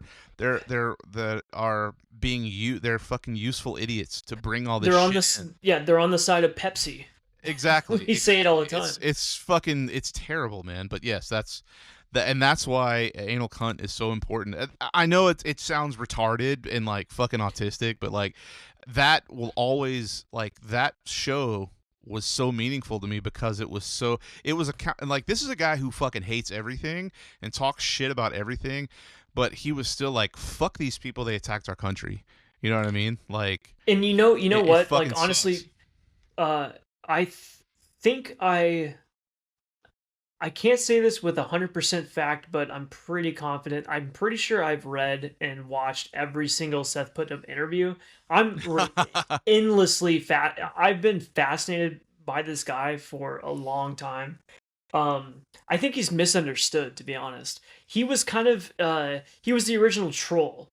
Yeah, anybody that thinks he's 100% serious with every bit of that is dumb. But he was a music fan. He was so into music. Like, you listen or read any of his interviews, he's pulling out deep cuts from shit I've never heard of. Dude, this guy was a diehard music fan. So, and I love like the little disses to the guy from Nazem died in a tsunami. Yeah, blood tsunami or whatever. Yeah. Where it's so good. Or like so funny. Kyle from Incantation has a mustache. Yeah, I mean that goes back to what I was saying about the Blink-182 thing. That's a really bad example, but it's like, it's music. People like music. I don't like Blink-182, but that's just that's on the radio. So if you can write catchy music that could be on the radio, it just happened to be fucking edgy, and their beliefs don't align with fucking Zog or whatever, like, then that, I don't care. You know what I mean? It's catchy music. You know, I mean, I like some pop shit. I was talking to my friend before this, like, I was watching something, and I hate Randy Newman. I think he's annoying. But I heard this Randy Newman song on something I was watching, and it was the most abysmal, sad shit ever. And I had to use that app, Shazam, to figure out who it was. And sure enough, it was goddamn Randy Newman. And I sent it to my friend, and he was like, "Oh, this is bleak. Who is this?" I was like, "That's fucking Randy Newman." And he's terrible. But that song was great, man. It just goes to show you, like, if you write a good song, man. You can't hate everything, man. You can't just sit around and fucking pick your nose and listen to fucking Sarcophago rehearsals from 80 whatever. Oh, there's people that will pretend like they do. Yeah. Which is hilarious. And they'll be mad because we're not based hooligans on the show. Like, we're not talking about soccer and fighting and saying a racism. Anyway, speaking of racism, let's get back to Nokturnal Mortum. First I of want to talk. No. Dude, get. Dude, I want that guy to get under 15% body fat, please. Please, can you do that for me? And try to maintain it. That's all I'll say. Didn't he say something about? Didn't he drop that really dumb fucking trope where like you probably live in your mother's basement? Like, dude, really? What is this fucking Reddit 2000? I mean, that's hilarious. I hope people think that. That would be awesome. Yeah, but yeah, like, ugh. Quite the opposite. In fact. Anyway, yeah, it's lame. But yeah. So goat horns, we agree, great shit. So okay, to me, they started to peak on Gates of Blasphemous Fire. That fucking album is where they really came into their own. I didn't realize until this week when I went through all this stuff, because I'd actually listened to goat horns and lunar poetry like more than I'd paid attention to Gates of Blasphemous Fire, just because I wore it out so much over the years. Like that album, I think, is when it was really fucking menacing sounding. Mm-hmm. And I didn't realize till this week that actually came out on fucking Nuclear Blast of all labels before they were on the end and came out with Nechrist. That's nuts to me. Like Nuclear Blast. Oh yeah, Nuclear Blast put it on CD. Yeah. And that's crazy. Because Nechrist came out in the same year. It came out on Oriana first, and then Last Episode, which is funny. Those who know. And then on the end, which is also funny, because those guys are Jews. I don't know if you knew that, but that label came out, and I was working in radio at the time. And Last Episode? No, not Last Episode is a Styro label. Before Styro was a thing, Last Episode was a label. They put out a lot of bad black metal. Oh, Wizard Records? No, Last Episode. Oh yeah, okay, they're the ones. Okay. They put out shit like Mystic Circle and just a lot of bad bands. They're kind of a joke in Europe and stuff. And that terrible band Nargaroth even had a song about called "Fuck Off" Last Episode because it was a meme to hate those guys. But The End comes out. They were like this new avant-garde label started, and they had these bands that were kind of progressive and like these weird. They had a lot of different weird bands, and then they're like, "Oh, we're gonna put out this band from Ukraine, Nechrist." So we get the promos. Oh, they put out Agalok. Interesting. Yeah, exactly. But bands like that. So they also put out Anvil. Yeah, it's they had a lot of different stuff, and they're Jewish guys, and they. I think they were both Jews. I don't know if they have their names on here. I just remember that one of them was at least one of the two main guys were Jews, and they were really fucking upset about Nechrist because it was a very anti-Semitic album. But anyway, we'll come back. Oh, it was from Brooklyn, New York. Interesting. Yeah. So the reason I bring that up is they worked with Nuclear Blast first, which a lot of people used to call Nuclear Blast. I think those guys had a Jewish owner too. And the reason I bring that up is because of their beliefs at the time. You know what I mean? It's kind of antithetical to what they were doing. It's like if they were so anti this and anti that, you're on Nuclear Blast. Nuclear Blast is a terrible fucking label for good stuff. But also at the time, they were grabbing up as many black metal bands as they could. Like Dimmu Borgir was starting to get memed into the best. I mean, could you imagine being not random, but a band from Ukraine getting an offer from a label like Nuclear Blast? I know, it's fucking crazy, man. It's crazy, and I think they were expecting them to be the next Emperor, and because they had keyboards. And then they go ahead and release Nechrist. And they put out Nechrist, and I wonder if Nuclear Blast dropped them because they're in Europe. And they couldn't get away with that shit in Germany for sure. Well, definitely the CD cover. Hold on, no one can see this, but let me grab my. I need to flex real quick. But the cover of Nechrist, it's got the cross, Celtic cross, and then one of the hardest images possible is the AK-47 making the sun wheel. All right, check this out. Do you have this? This is an original. I used to have one like that. Yeah, the Nechrist. Is that a long sleeve? I didn't have a long sleeve. No. It's the one that says, "We declare total war." I was saying while you were gone, like that they had the cross on the front, and then on the somewhere in the layout, I think it was on the disc itself, but the fucking AK-47s with making the sun wheel out of the fucking the clips. See, that is fucking hard, man. Look, yeah, this is it's on Screen Stars. Wow. Yeah, that's rare. I got this for, guess how much I got this for? 10 shekels. Yeah, $10. Wow.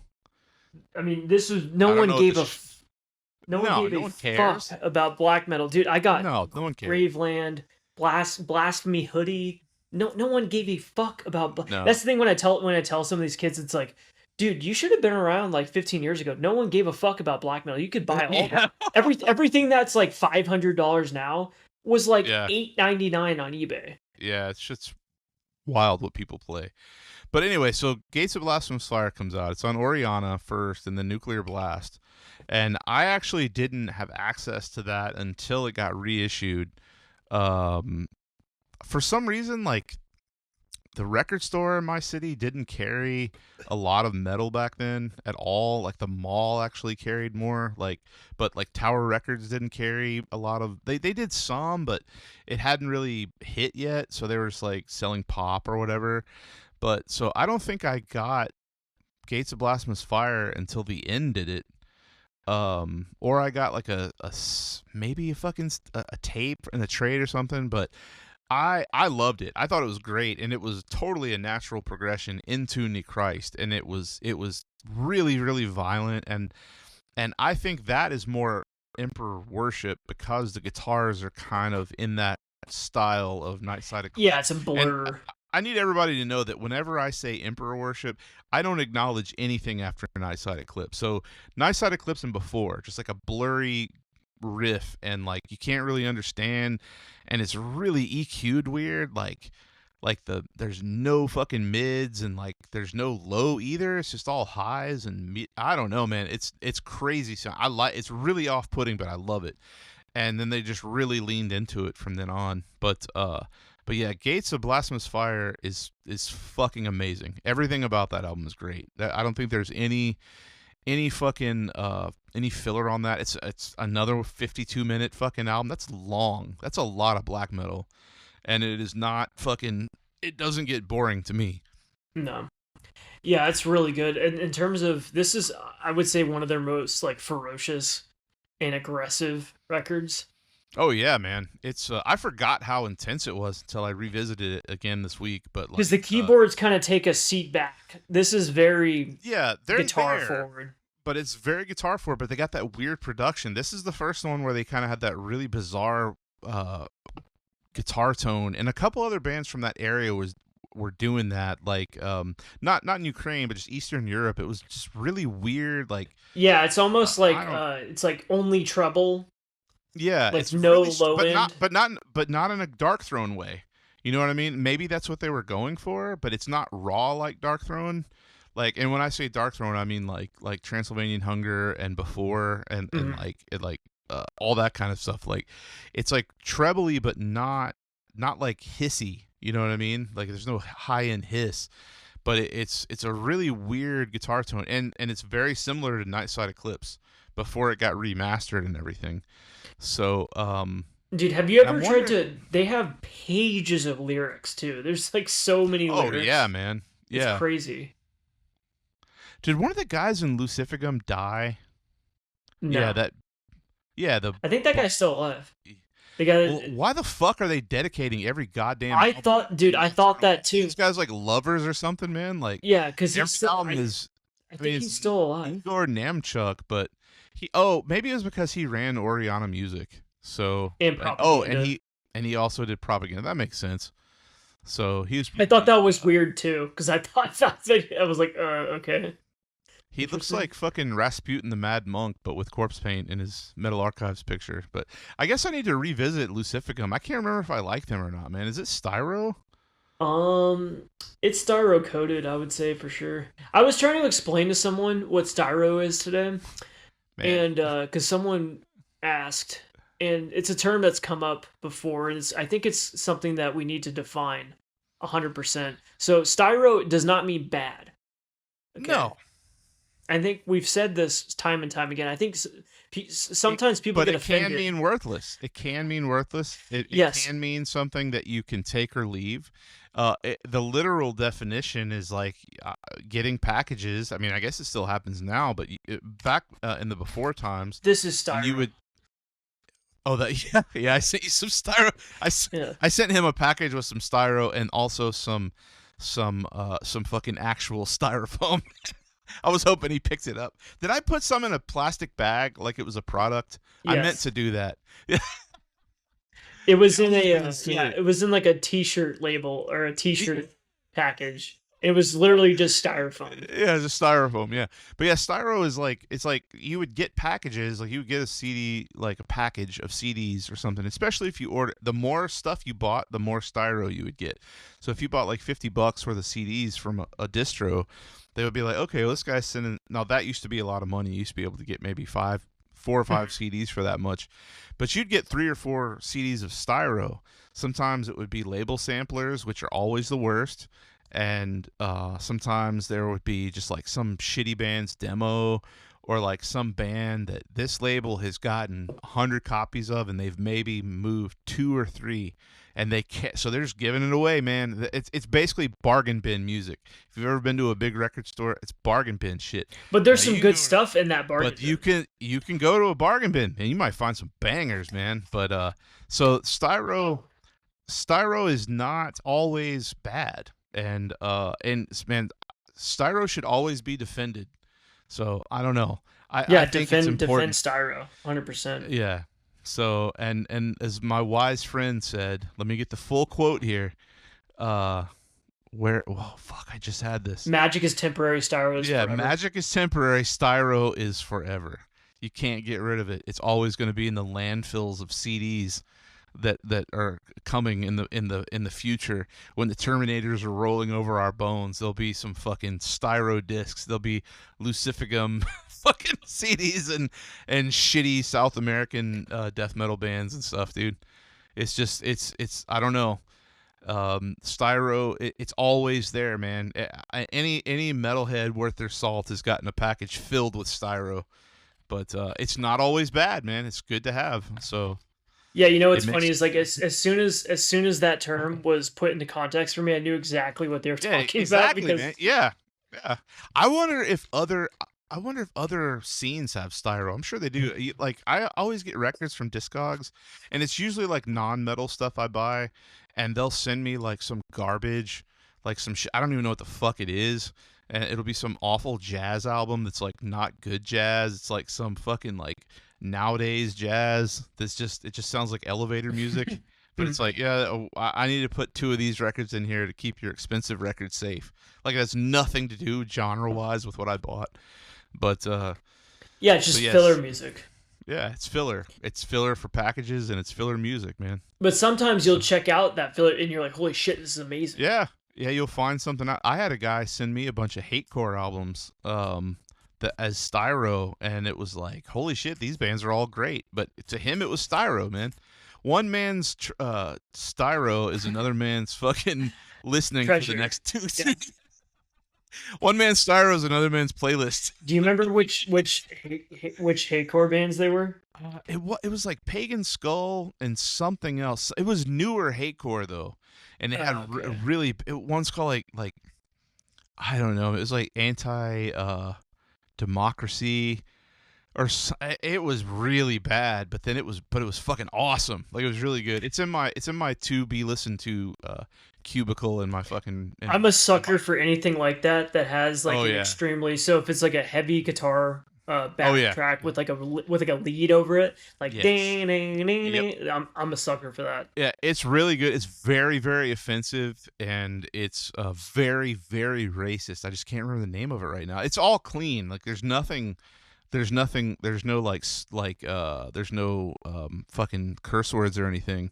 So no expletives or anything like that. I just can't think of it right now. So, and looking at it, you couldn't really tell, like on the outside. That's some of my coded. That's some of my favorite stuff too. It'll just be like there's some racisms in there. Or it'll just be like a photo of like sometimes those hatecore and RAC records, it'll just be like a photo of like a brick or a street or Yeah. something. You're like, all right, something. Usually I can tell by like the font they use, Oh yeah. because there's certain fonts that are very like RAC coded. Yeah. But then I know that this is a racist brick. I know it. yeah, or it'll be like a guy gripping a beer bottle. Okay, Yeah, okay, yeah. I can tell this is going to be somewhat sketchy. So you Well, check it out. how You're like, about okay, Velez and this picture of the rock in somebody's backyard? It says Aryan. Remember yeah, that racist ass rock? It's Aryan. exactly. It's a rock. That's a racist rock, man. That's where they go stand on their firm beliefs of pagan.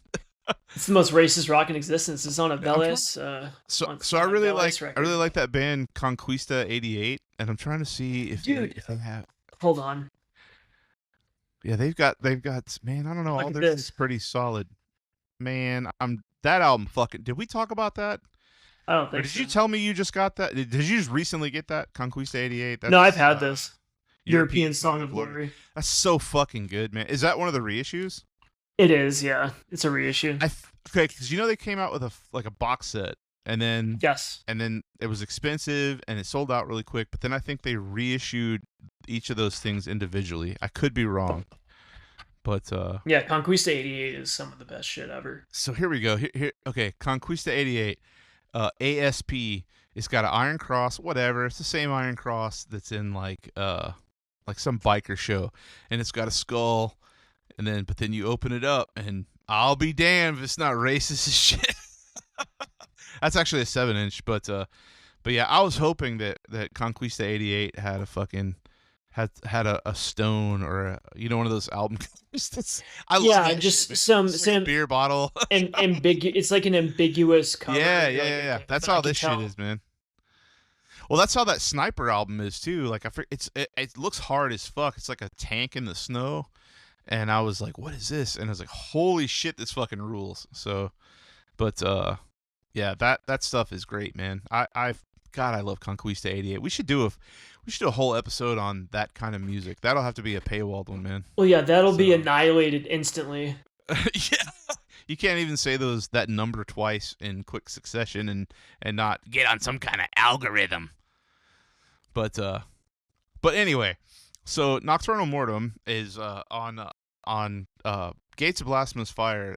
I think that's where they started to peak. They still hadn't peaked quite yet for me. Like that, it's an amazing album, but Nechrist is my favorite. I think and it's so different. It's so weird than the rest of it. But I think Gates of Blasphemous Fire is a perfect mixture of that new style with still having that orchestration of the old shit. It's just a little bit more violent. You know what I mean? Yeah, it's their listening back to this one, because I hadn't listened to this one in forever. But what stuck out to me is, I think it's, to be honest, it's more aggressive than Nechrist is. At least to me. Think so? It jumped out to me as, because I love Nechrist, I can see that. I think Nechrist has more folk elements. That's when they started putting more folk stuff. I will give you that. Yeah, it is more aggressive. I think Nechrist is maybe the themes are a little bit more violent, but I think you're right. For sure. It didn't have the folk stuff. It did have the keyboard, but you're definitely right. You're definitely right. So they even had they started adding female vocals in Nechrist. Yeah. Too. Hold on. Ending of Dark Wizard. Oh, sorry, a friend of mine just sent me something about a movie. Anyway, yeah, I agree with that. At first I was thinking it was a production thing, but it was it's definitely violent the whole time, even with the keyboards. Now, you said that about the female vocals, and we'll come back to that on Nechrist, but because that's an example of it done right. But on the on In the Gates of Blasphemous Fire, there's that one song, the 13th Ass Bath Celebration. Like, that one's 8.5 minutes, but I remember these songs are a little bit shorter. They're like more standard songs. Like, there's no 9 or 10-minute epics. It's still a long fucking album, but it's I don't know, it's a little bit more contained, and more violent, but it's still got their I think this is where they really came into it. So I don't know. What do you think? I mean, I think they had already come into it, like, to be honest, like by lunar poetry, they had like figured out All right, their all sound, right. but they had continually honed their sound Yeah. from there. Uh, they so goat you had goat horns, which as a that's why it's so weird because lunar poetry is like an hour long, so I technically consider that a full length, but for their first official full length It being is, man. Like, yeah, it's easier just to say that. I consider it a full length too. You can call it a demo, but that's got a pro cover. Like it's you know what I mean. Like it's a pro cover. It's color. It's got a layout. It's not like just right. cutting. It's not a black metal style demo as we typically think of. You know, where it's like black and white. Sometimes it's just a logo. You can get away with it. It's not a demonstration tape. Like these motherfuckers worked hard on that. You know what I Yeah, they mean? I think fully yeah. yeah, It has intros, outros, everything. yeah, Like it's there are realized full versions of songs on there, and I think they redid a few of those songs. I'm not sure if Perun's Celestial Silver is that on Lunar Poetry, because they redid that one. Let me look real quick. yeah, it is. Yeah, they redid that on either Nechrist or Gates of Blasphemous Fire. I think Nechrist is where they Yeah, but could be that's like wrong. that's redone, but like it's not like it was a demo. It didn't feel like a demo on Lunar Poetry. It felt like a fully realized idea, and then they just reworked it on Nechrist. I don't know. I can say Like it's a honing. demo. Yeah, they sharpened the blades, and it just sounds better. They just wanted to revisit it, and that's fine, man. But what I think Uh, is so cool about when you go from so goat horns to the gates of blasphemous fire to Nechrist, each one of those records have their own unique identity. So it makes it absolutely, entertaining absolutely. to revisit. I just think that Gates of Blasphemous Fire is closer to Nechrist. I think it's all a natural progression.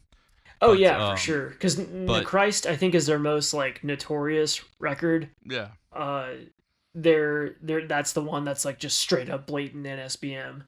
But you know, it could stand on its own if you took Yeah, I can. politics. Like I don't like that album because of the politics. That's just a bonus. No, You know me what I mean? neither. Yeah, yeah.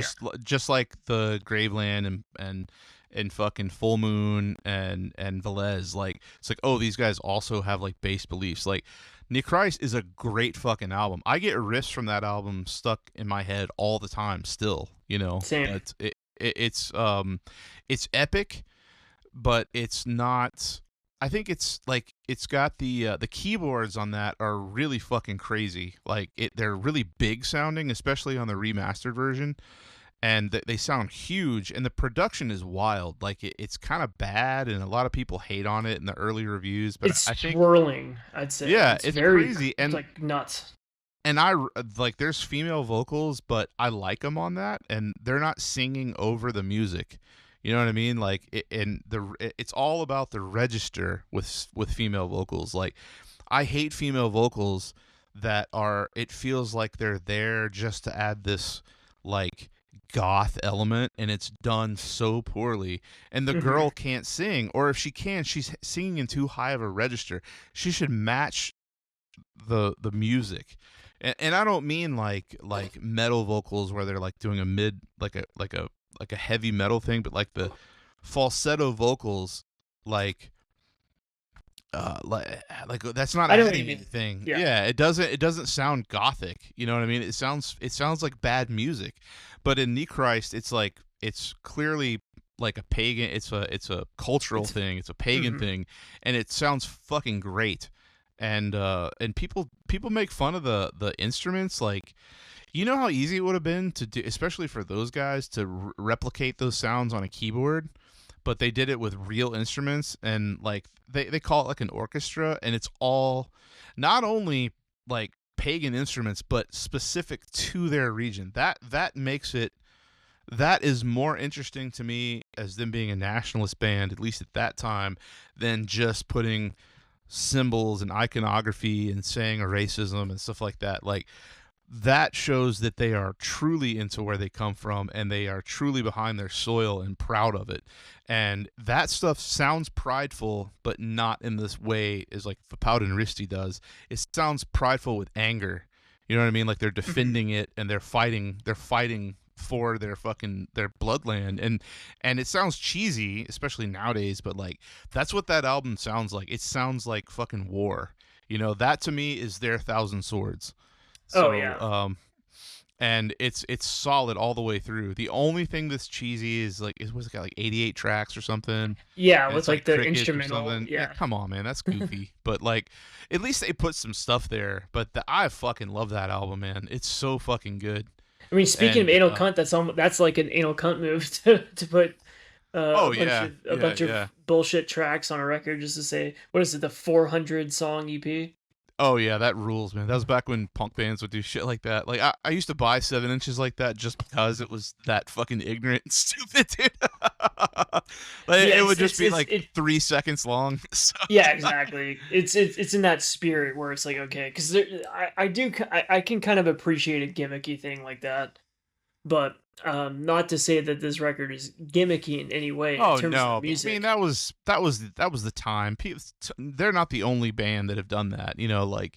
Like bands have done 100 discs or 100 songs, and luckily a lot of those albums have been reissued, and they've just cut out that fucking silence, or like the vinyl version doesn't have that shit. You know what I mean? They just take it out because it doesn't matter. But it's kind of gimmicky. The thing that's weird with CDs, obviously, this is completely unrelated, but did you ever have a disc where like there's a negative track where you go to the first track and then you have to rewind and it goes there's like a I think it was Dodomsgard that did that, either on 666 International or Satanic Art. Is it where it tricked the disc into playing too soon or something?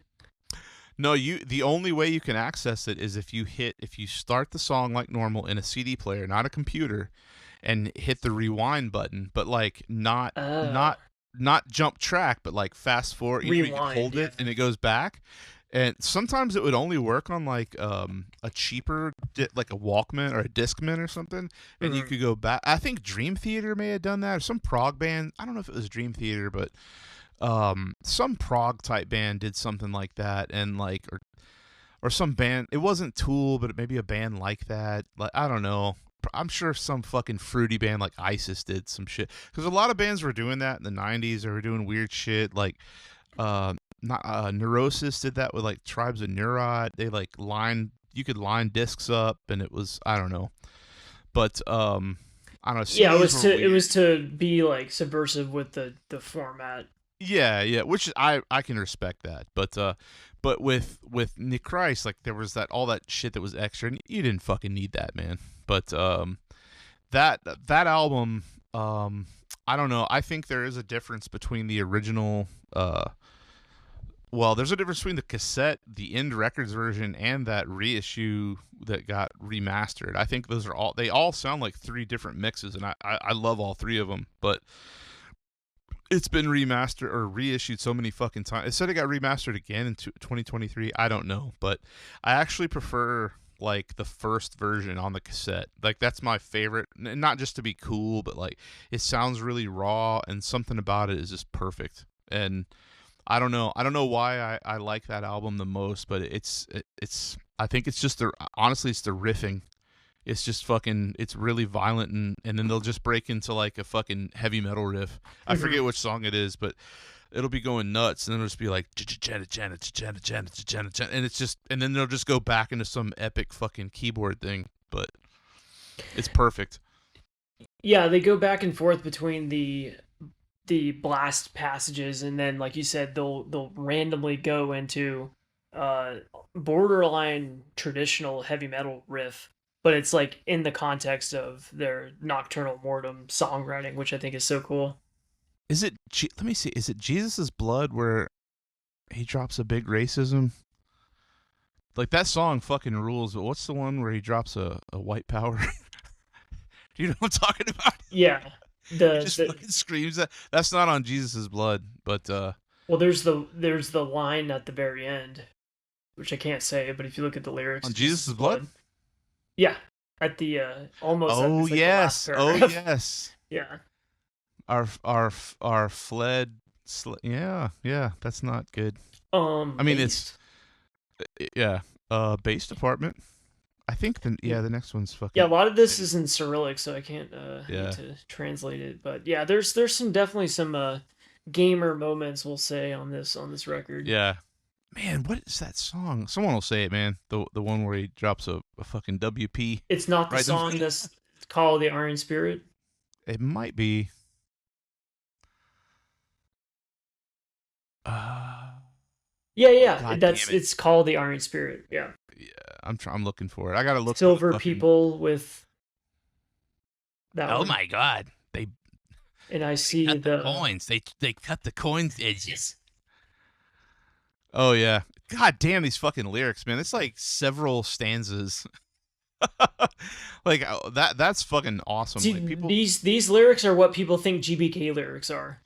Yeah, it's not. Which GBK is like much more like sardonic with their songwriting. But this is just straight up like in your face. Yeah. But like if you heard it, and that's what people are angry about, like they listen to it and they're like, this is really good music. And then they're like, oh, but it has a message that doesn't agree with everything that I've been fed. So, back in the day, like no one cared about that shit. Like no one gave a shit.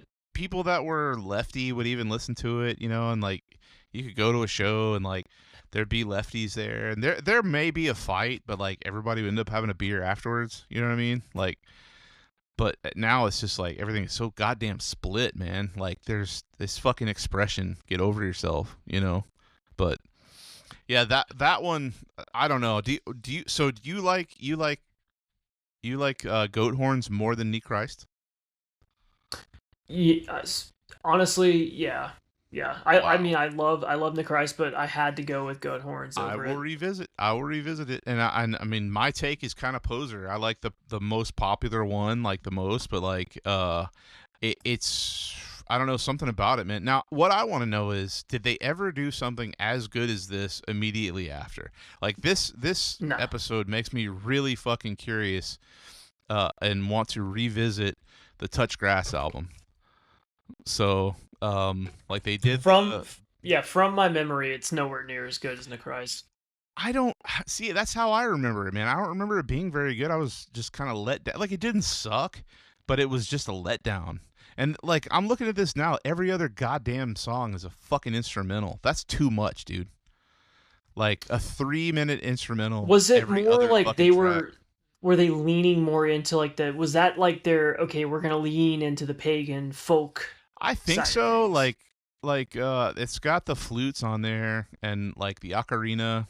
I'll never say ocarina and not think of Zelda Ocarina of Time. Yeah. But but like the guest musicians. I mean, that one guy, though, they've got a guest violinist, but that guy Sartorius, the keyboard player, like he plays all these folk instruments, and then so does Vargoth. He played guitar, but he also plays like these other instruments I can't fucking pronounce. But some of those are just drums, like those like hand drums or something, I guess. Yeah, it'll just be like basically a for lack of a better term, like some sort of folk drum that they play, and it has a specific purpose and I guess cultural significance, but it's like, okay, well, yeah. So I noticed that between those two albums that they lost like a couple of members. Let's see. Sartorius. Yeah, I wonder if those guys left for political reasons or if it was just a different thing. Yeah, it could be both. I'm not really too sure. There's not a lot of like info about this band out there, which is also kind of, because like Sartorius and Vargoth were there, and then but like on Welton Shong, I'm just gonna say Touchgrass. I'm terrible with other languages, but like it's still got that the Vladislav Redkin guy. I don't know if he was on Nechrist, but it's got Vargoth and Sartorius. So and then all the guest musicians were like pagan. Well, no, there's guest vocals. I don't know. It's interesting. So I don't know. It seems like they put a lot into that album for it to just be kind of a bummer. It's just lightning in a bottle with Nechrist, and it was had the same drummer, the Munrithal, Vladislav. Yeah. And then after that they did splits, live albums, and then this shit. I've never heard this one with what is this? The Voice of Steel. It looks like a nowadays fucking Graveland cover, like some fucking retarded goddamn. Oh, I guess that's Odin. Yeah, that's gay, dude. It looks like a video game, man. Some fucking like Viking shit, and it's that looks like some shit Darkin would like turn down for New Graveland or something. Like I don't know, man. It maybe like they've got a song just called Ukraine. Come on, dude. That's a little on the nose. Oh, the 2009 record. Yeah, but like that's got a 93 fucking average rating of 16 reviews. There's no way that album is any fucking good, dude. There's just no goddamn way. Well, that has to be like in the top, like, because what is that? The top 50 most reviewed records on Metallum? Because most of the stuff that we cover has no reviews. So yeah, 16 reviews is kind of nuts. Well, people go out of their way to give Nechrist a negative review. They're like, this is good, but my God, I heard those lyrics and that's just disgusting. Oh my God. But like this one, it looks like they renounced NS, but they were like still kind of they're like crypto pagans. But I don't know. I would be curious to see if anybody was really into that album. I've never even heard anyone talk about that album. I think it's probably popular in specific circles. I've certainly never really been drawn. It's probably very styro. And then they changed their logo, and then it's got what did I say last time about goddamn trees? They got a tree logo, and on the Verity album. And it looks like Martin Luther King or something, and then there's like some birds. It looks like leftover, like a rough version of Tiamat's Wild Honey, but like that, but it didn't have Necrolord do the cover. I don't know if you know that album, but it's I do, yeah. That's what this looks like, a bad version of that, but with like Martin Luther King's face. And then there's Ravens because it's black metal. I bet this shit's terrible too. Who's really into the Verity album? Like, it does look like the Wild Honey record. Yeah, dude. They got a song called Wolfish Berries. Dude, berries are not fucking evil or nationalist, man.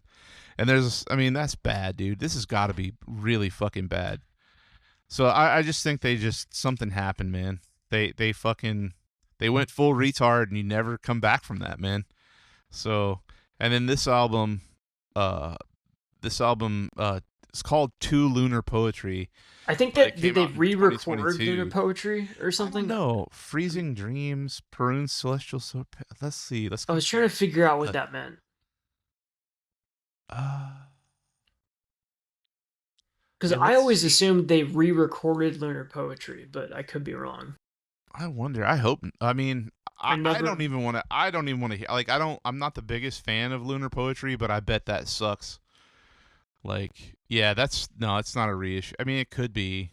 Yeah, there's some of these songs, man. Like, I guess. Or they revisited it, because Blind Guardian did something similar where they revisited one of their classic records, and I think they re-recorded it. And it's like, why? I bet that sucks.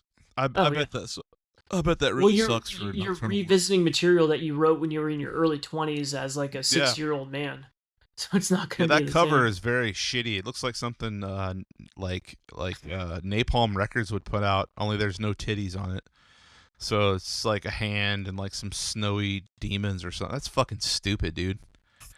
But yeah, I don't know. That was the last thing they did, and they did like a single, and then that live album with the fucking mushroom shit. That's what happened to you guys, man.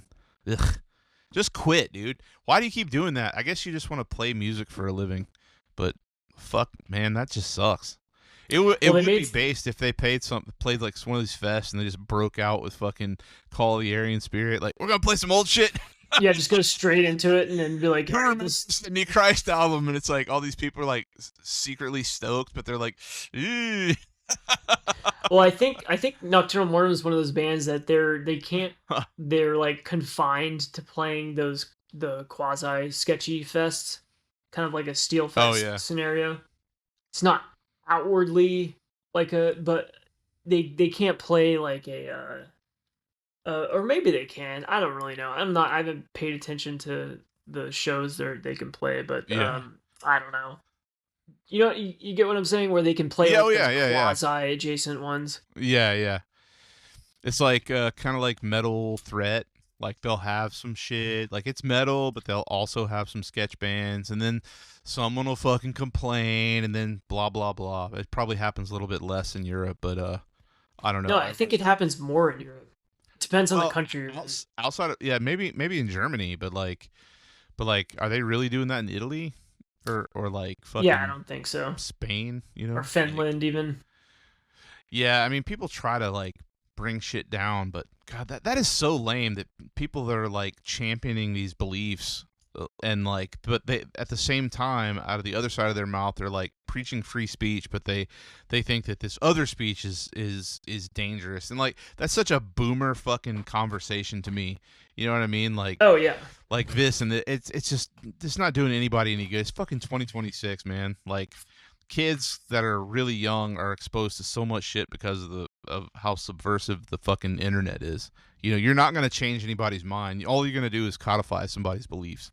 So, but I don't know. But I'm glad that at least Nocturnal Mortum did more than just, yeah. At least they had a big build up to Nechrist. I just think they peaked there, but they may have actually, it may have been Gates of Blasphemous Fire. I'll have to revisit. You think that was which one I like peak? more.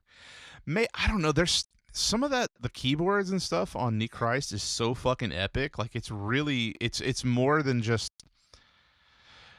it's more than just prideful. It's like it's really good, just music. And Yeah, the like compositions are so good. like this is really cheesy sounding. I sound like a fucking child, but like it really feels like you're on a journey. You know what I mean? Oh yeah. It's like and it's very well done, very well like written and fucking and idealized, and there's a lot of conviction behind everything, and there's a lot of lyrics, but they're not just like there for the sake of it. You know what I mean? Like it's not, when you listen to it, you don't think like is this guy ever gonna shut up? You know, it fits. So Yeah, sometimes I feel like when bands have the wall of lyrics, yeah, sometimes it can feel like they only exist to occupy dead space. yeah, But with Nocturnal Mortem, specifically with these records, Nechrist in particular, the lyrics are all purposeful and they all fit within the theme of the record, which is which I think is really really cool. And revisiting, yeah, it's one of those things where uh there is a definite theme to that record, and it's oh very yeah, consistent, but it's not. It's all tasteful to an extent. yeah. It's like I There said, are some. if you took those themes out, it would still be incredible music. You know what I Yeah, mean? Like if you know, it all it's just makes one cohesive piece of music. it really was a shock when that came out. Like I was not expecting that, because I got that in a radio station as a promo, because promos come out before the album and they were signed to the end, so we were already getting their stuff because of Agalloch. And this is independent radio, obviously, but like so he's getting Agalloch, and I always thought that shit is fucking terrible. And so I was like, okay, they're doing Nocturnal Mortum, black metal's on the rise. Those black metal, or those blackened compilations were out on maybe Century Media or something. So it shits is in the fucking zeitgeist. But then you open it up and like okay, like wow, like I've talked to these guys. One of these guys is definitely Jewish because he's talked about it, and they're putting this out. Like I don't know how they like. I still can't get my head around like them putting that out.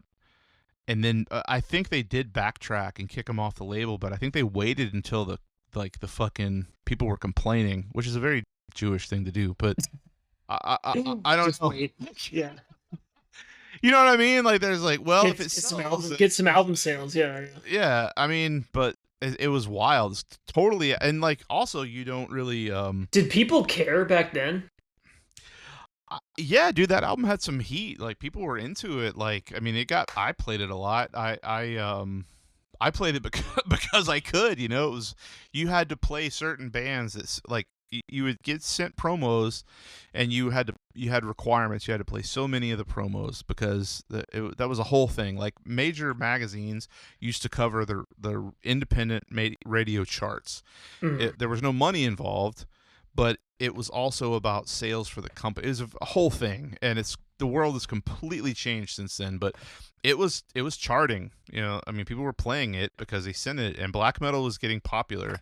So it did, but I don't think people were really. But also, like, if you saw that, you don't know what that cover is. You see the Celtic cross, and then it could also look like 4 machine guns.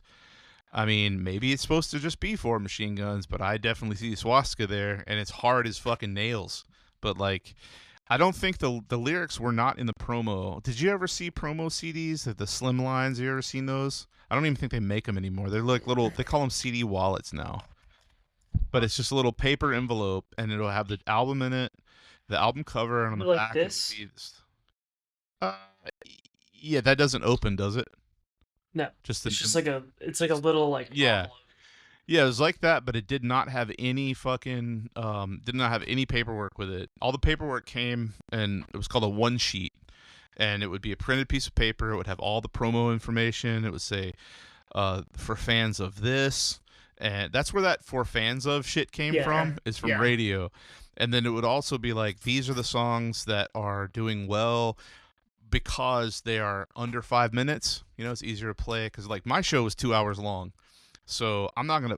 Now, I did play songs that were like 20 minutes, but, like, you don't want to play too many of those, because you got to play more shit. Does that make sense? Yeah. So, like, they would say, like, this song is 4 or 5 minutes. It's a good representation of the album, and it fits, and you could play that. And that keeps you from having to listen to the whole album to check it out. And they would tell you which ones were clean or not, and all that kind of stuff. So it was getting charted, but it didn't include the lyrics. They would just say, like, these are the clean songs. But, like, so people weren't reading it and seeing, like, how anti-Semitic stuff was. But it was weird. It was very strange that it came out like that. So it was being thought of in, like, the mainstream black metal. Yeah, kind of mainstream with, pretty much, because, like, that's interesting. This is also at the same time, I only like a couple of songs from Gorgoroth, and it's like the early stuff. I think that's one of the most overrated bands ever. But, like, they had that thing where they got signed to Nuclear Blast, and they put out that album, Destroyer, I think. It was like Destroyer or How to Philosophize with a Hammer, and it was, like, purposefully raw as fuck. Ulver kind of did the same thing with Nathan's Madrigal. But I think Ulver did it a little bit more tastefully, and Gorgoroth, it was clearly a middle finger. It was like, we're on this big label, people are going to think we sold out, but it's really fucking raw. I wonder if that's how it was for Nokturnal Mortum, but, like, maybe. At the same time, it's like, how would you fucking go so hard on the fucking the NS stuff, and then you're on this label? Like, I don't know, man. Maybe they just didn't give a fuck. I don't think so. It's just the retardation that is metal. No one really thinks about it. Like, it's fucking everybody's fucking damaged in some way. But I don't know. It's interesting. I mean, it's an interesting band. I really wish they could have gone on and done more. And I would even be willing to give that album a chance again. The Touching Grass one. But, like, I bet it sucks. Because I want to watch that DVD, too, because it was really well done, man. And it was, like, pro shot. Yeah, it looks great. Like, my buddy swears by it. He's like, you have to watch it. And I sat and watched it the whole thing, but I had such a fucking chip on my shoulder at that time. I was looking for reasons to hate it. But I don't know. It could be good. It would be interesting to see the set list again and see if they played any of the older shit from, like, Goat Horns and Gates of Blasphemous Fire, because seeing that shit live pro shot would be fucking cool. Yeah, yeah. I'm not. I wonder what the live at Ragnar Reborn Fest is. I don't know, man. What that's like. I don't know. I mean, I'm sure it's on YouTube. I didn't even know that stuff existed till we started talking about this. Oh, me neither. This episode, because, like, I just gave up after that Touch Grass album. It was like No Colors did it, and after that it just got fruity. So they may have stuff. I don't know if it's girlfriend metal. I don't know what it is, dude. I just know people bitched because it had Naughty Think at some point, and people got their panties in a wad over it, and that's so lame, especially in metal.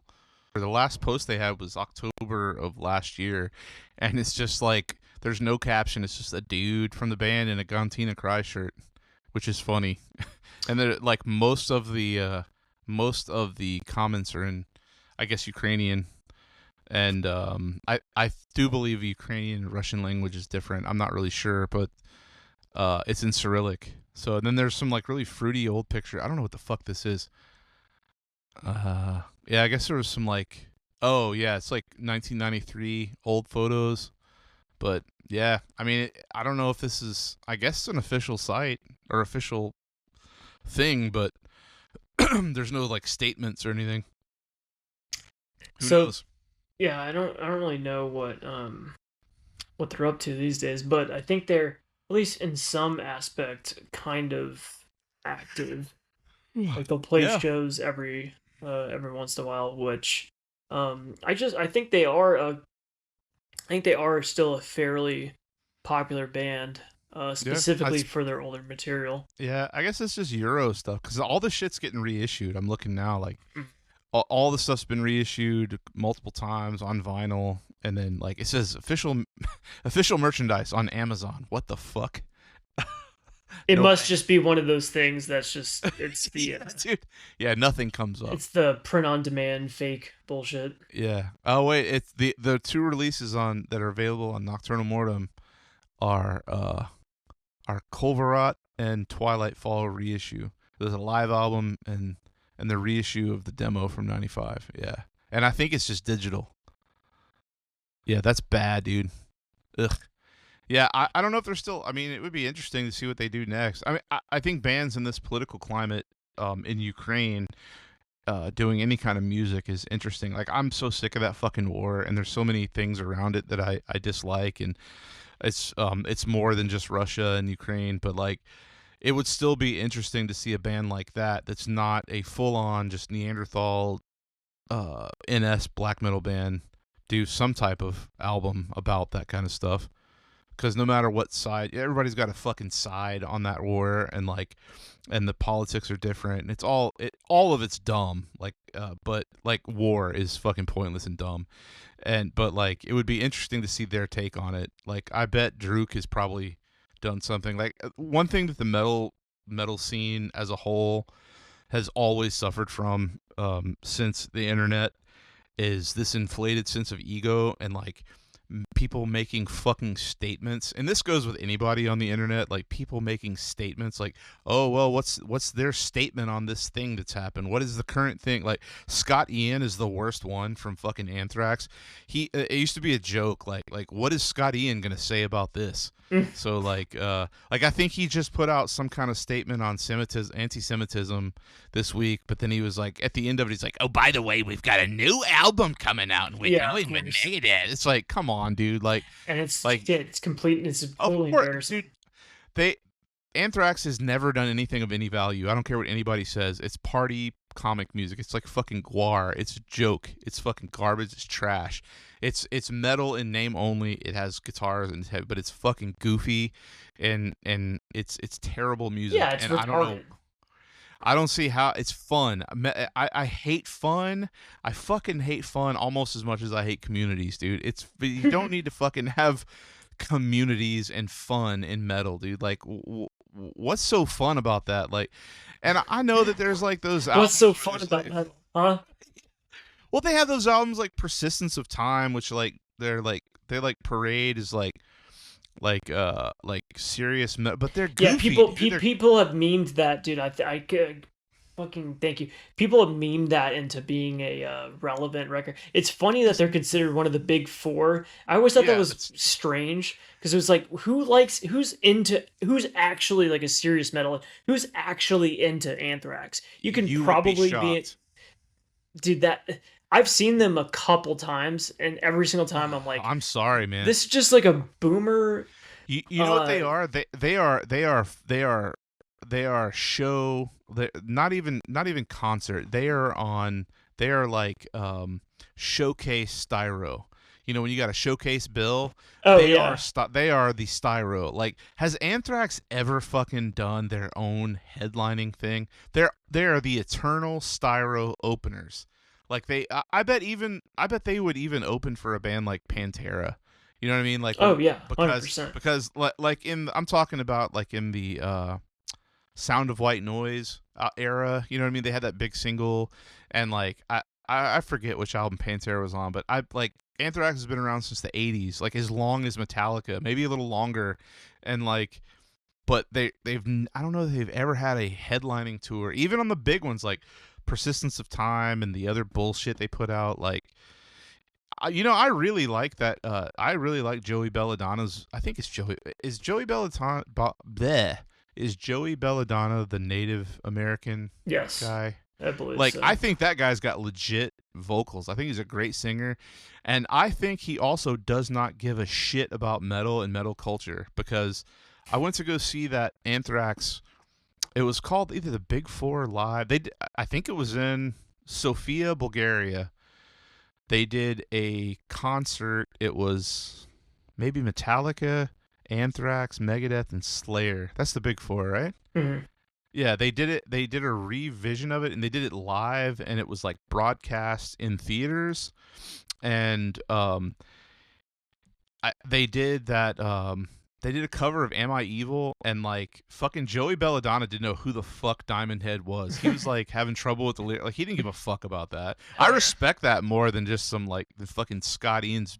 He's just running around. I've got high tops. I like Run DMC. Oh my god, this is fucking cool. Well, he's a statement. I'm What's Harry. your statement? No, he's been that, but buy my new record. What he was like a VH1 talking head in like the 90s, so he's been been a sellout. Dude. Yeah, I mean, and it's not even about selling. He's not good. He's not a good musician. He's never done anything that's memorable. Imagine being the most memorable thing you ever did was doing a fake mashup with Public Enemy, and because you were really into rap music, because of his tiny hat. They run that shit too, but like. I saw something recently. They run that shit as if Scotty is pulling the strings. He's like, no. Benjamin Netanyahu, please read Tiny Hats run fucking rap. No, I know. It's just Scotty is a member of the cabal. Of course he is, dude. Of course he is, man. And I mean, that was his whole statement. It's like, you should stop saying bad things about us. By the way, we have a new record. I mean, come on, dude. But like I went some fucking rabbit hole one night about that shit, and like I think that whole thing was fake, and like those dudes were never in the studio together. They met once at a show, and they like admired each other's energy, but like they didn't record that. They like used the tracks all crazy and weird. Like there was some like all these backwards ways they did it, and like Anthrax put a lot more work into it than Public Enemy. That's what you're fucking known for, and it wasn't even a genuine thing. Yeah. You know what I mean? It was like this big like Zogfest thing. It's like, oh, the two scenes can get together. Let's mix the races and the scenes of rap and metal. And they're like, ugh, so bad, dude. Like, ugh, Anthrax is fucking terrible. Always making a goddamn statement. I'm sorry for the rant, but I hate that shit. And there's some dude, like my friends in New York, there's a dude they hang out with. There's a guy, he doesn't understand how you could not like heavy metal and not thoroughly enjoy fucking Anthrax. Like, what's not to love about everything in the Big Four? I don't know. I don't even know how people your age could even see that and think, man, this is great. This is classic heavy metal. It's like... Well, I've never... I'm not trying to be cool, but I've never thought that Anthrax was a legitimate. I know, that's what I'm saying. I think you had to have grown up in the 80s and it'd be force fed to you, and there was like maybe people were starving for something else. And like, I remember it's safe. I remember people saying Persistence of Time, and then what's that one? Hold on, I'm looking it up because I'm not an Anthrax fan. What's that? Spreading the Disease. Yeah. Fistful of Metal. Ugh. Yeah, all that shit. That was like memed as like, oh, this is important. Oh, yeah. This is important. But I listened to it and I was like, okay, so this is just like, so dude, there's some like there's some crossover stuff in it where it's like, just listen to way cooler, like listen to like Leeway or Crumbsuckers or something like that. Yeah. That's like legit. Cool crossover. Crumbsuckers fucking rule, man. Not Anthrax. Like Anthrax sucks, dude. But like Anthrax they're so fucking bad, and then that's everything was tongue in cheek, like spreading the disease, and they took themselves so seriously. But then somebody sent some envelopes back in like around 9/11. You remember that shit? Yeah. And 9/11 happened. They sent the anthrax envelopes, which I think was fake. But they're like, we're gonna change our name because we don't want to be associated with any type of cultural blah blah blah. and then that might have been one of his first statements. It's just this statement. Oh my god. And they just they morph themselves with the times. Like that fucking man, that album Sound of White Noise. They pushed that so fucking hard in '93. They were on Elektra, which was the same label as Metallica at the time, and they pushed that song fucking The Black Lodge was huge, and that was based on, well, I'm pretty sure it was based on Twin Peaks. And like, yeah, so Twin Peaks was also being pushed, and like that album was so big, and it wasn't even metal. It was just like, it sounded like all the other '90s butt rock. Dude, that record, their record Stomp 442. I remember thinking, I saw that in Tower Records when that was like kind of new, and that has stuck out because I was like, what was that Anthrax record that had the giant ball of garbage on it? One of the worst record covers of all time. It's one of the worst, and it was fucking everywhere. It was on the back of every magazine. They spent so much money on it, and I bet it flopped. It total flop. It's got a 51% on fucking Metal Archives, and these are the people that fucking sniff their fingers and pick their butt and love Anthrax and love communities and metal as a community. Like they love Anthrax, but like even they were like fucking like. Stomp 442 is bad, and like that was like the dark era of metal. Like yeah 95. It was like John Bush was on in terms of too, mainstream mainstream metal. John Bush was on that one, and Dimebag Darrell is on a track, which is interesting. Ew. It just gets worse, man. So on Sound of White Noise, I think John Bush, that's the guy from Armored Saint. He's actually a really good singer, but like, man, did fucking Anthrax do. I mean, I guess you just want to fucking work and sing, but you sing for Anthrax, so yeah, that sucks, man. Like Stomp 442, man, I can't believe you pulled that out. That is peak 1990s heavy metal right there. Yeah, I vividly remember thinking like. I think that might have been, it's funny we talk about this because I think I still remember that might have been one of the first times I was like, okay, album art matters. This is terrible. Yeah. Oh yeah. I'm never going to listen to this. Yeah, they like that was from the era of the Demon Knight soundtrack. Do you remember that shit? Yeah, that was the you might have been. I don't know. Were you even fucking born? That was the Tales from the Crypt movie, right? Yeah. Yes, I think so. And then do you remember Volume 8, The Threat is Real? Because no one else does, man. It's like the album after Stomp 442. I do not remember that now. Yeah, I just remember seeing, like, people weren't even booking them anymore. 1998 with the 8-ball on the cover. Yeah, it's, ugh. And then that looks like an anvil. Dude, Anvil would have passed on this cover. Yeah. That movie played here. It's too cheesy for Anvil. Oh yeah, I love that documentary. That's fucking great. It was on a Monday night of all times. I almost went to go see it, but I had too much shit going on. But yeah, Anvil would have passed on that. But and then they've got this new one, Cursum Perficio, and it's got some shitty artwork and persistence of memory. Well, them and fucking Testament just came out with it. All these bands are releasing. I love Testament. Testament definitely styro. I mean, they don't really have anything, but man, did they put out some great fucking music. Oh, dude, man. I don't know if you can see great fucking albums. Can you see my wall? I have that's an OG Souls of Black. Yeah. Man, I went through a fucking a Testament phase. Gay Chuck. Year. Yeah, I don't like death. We're gonna have to do an episode on death, and it's gonna ruffle a lot of feathers, man. Only reason why I have that is because that came from an old CD warehouse from here. That's an original Blue Grape Death Leprosy poster.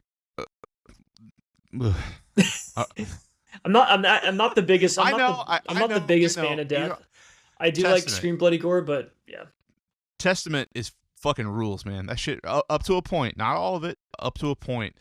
The Legacy guitar player. I'm trying to remember what's that one song I really. I'm looking them up right Their now. version of Fade to Black, fucking Return to Serenity. That shit got in my feels as a teenager, man. That motherfucker could sing too. Chuck Billy. Oh yeah, Chuck Billy. Yeah, Chuck Billy's awesome. That's thrash.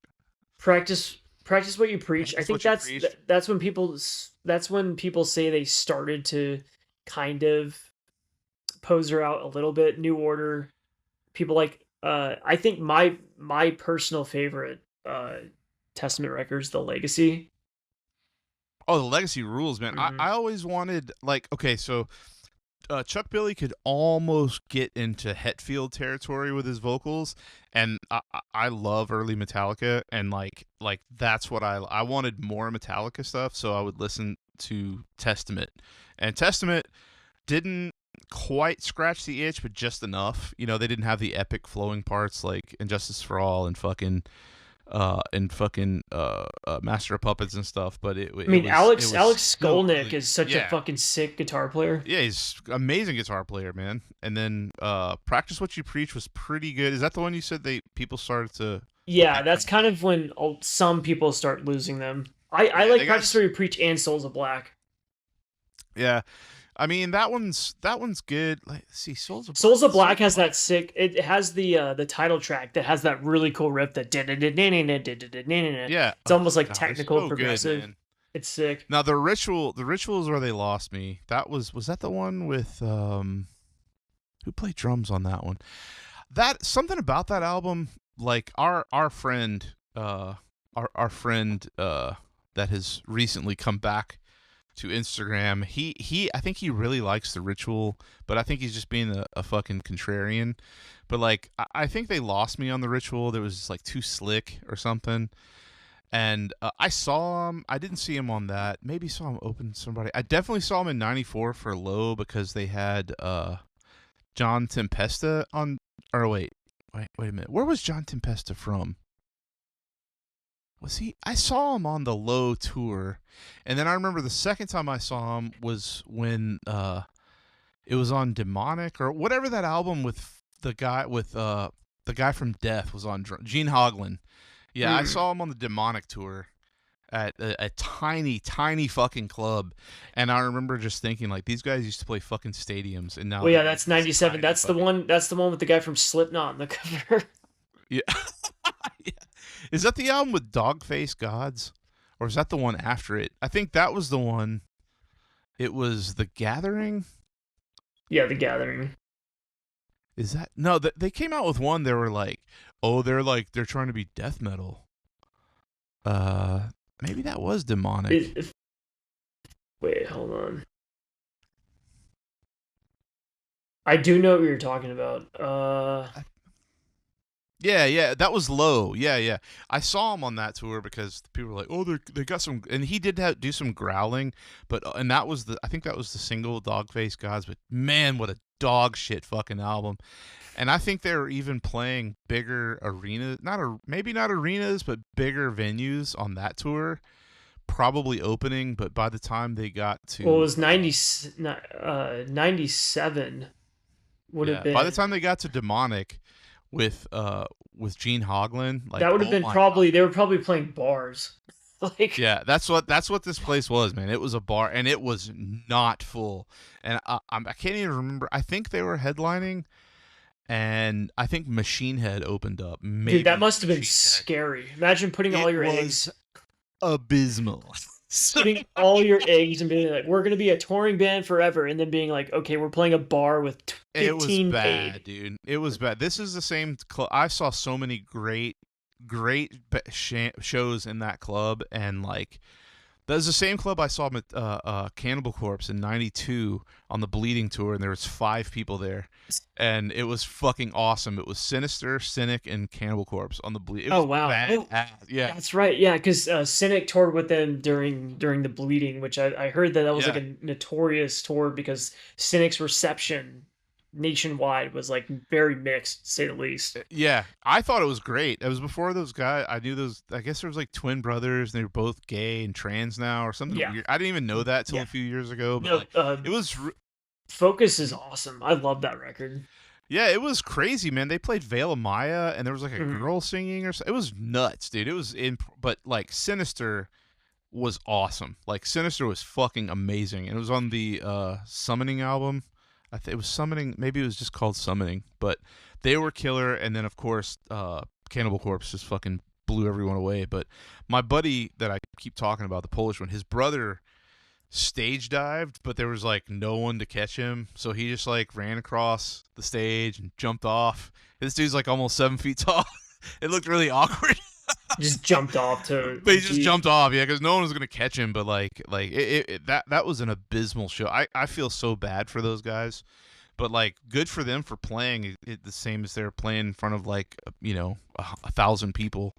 But yeah, Testament in that venue. There was there's a few hundred people there, but it was very spacious. Like I think I saw Marilyn Manson.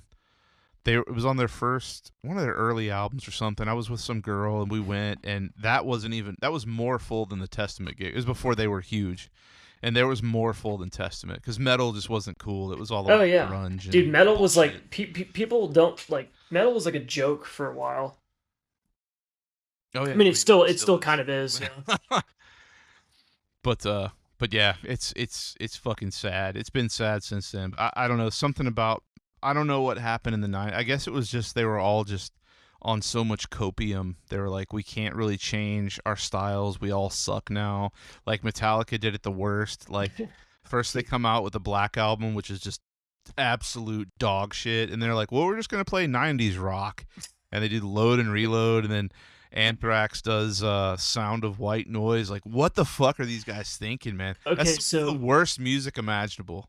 Okay, so let me ask you a question. Do you have more respect for the bands that just kept trucking and releasing shit records, but they stayed a band, or do you respect a band that just stopped and then waited until the coast was clear and metal was popular again? They're good. Okay, we're gonna do a comeback record 17 years later.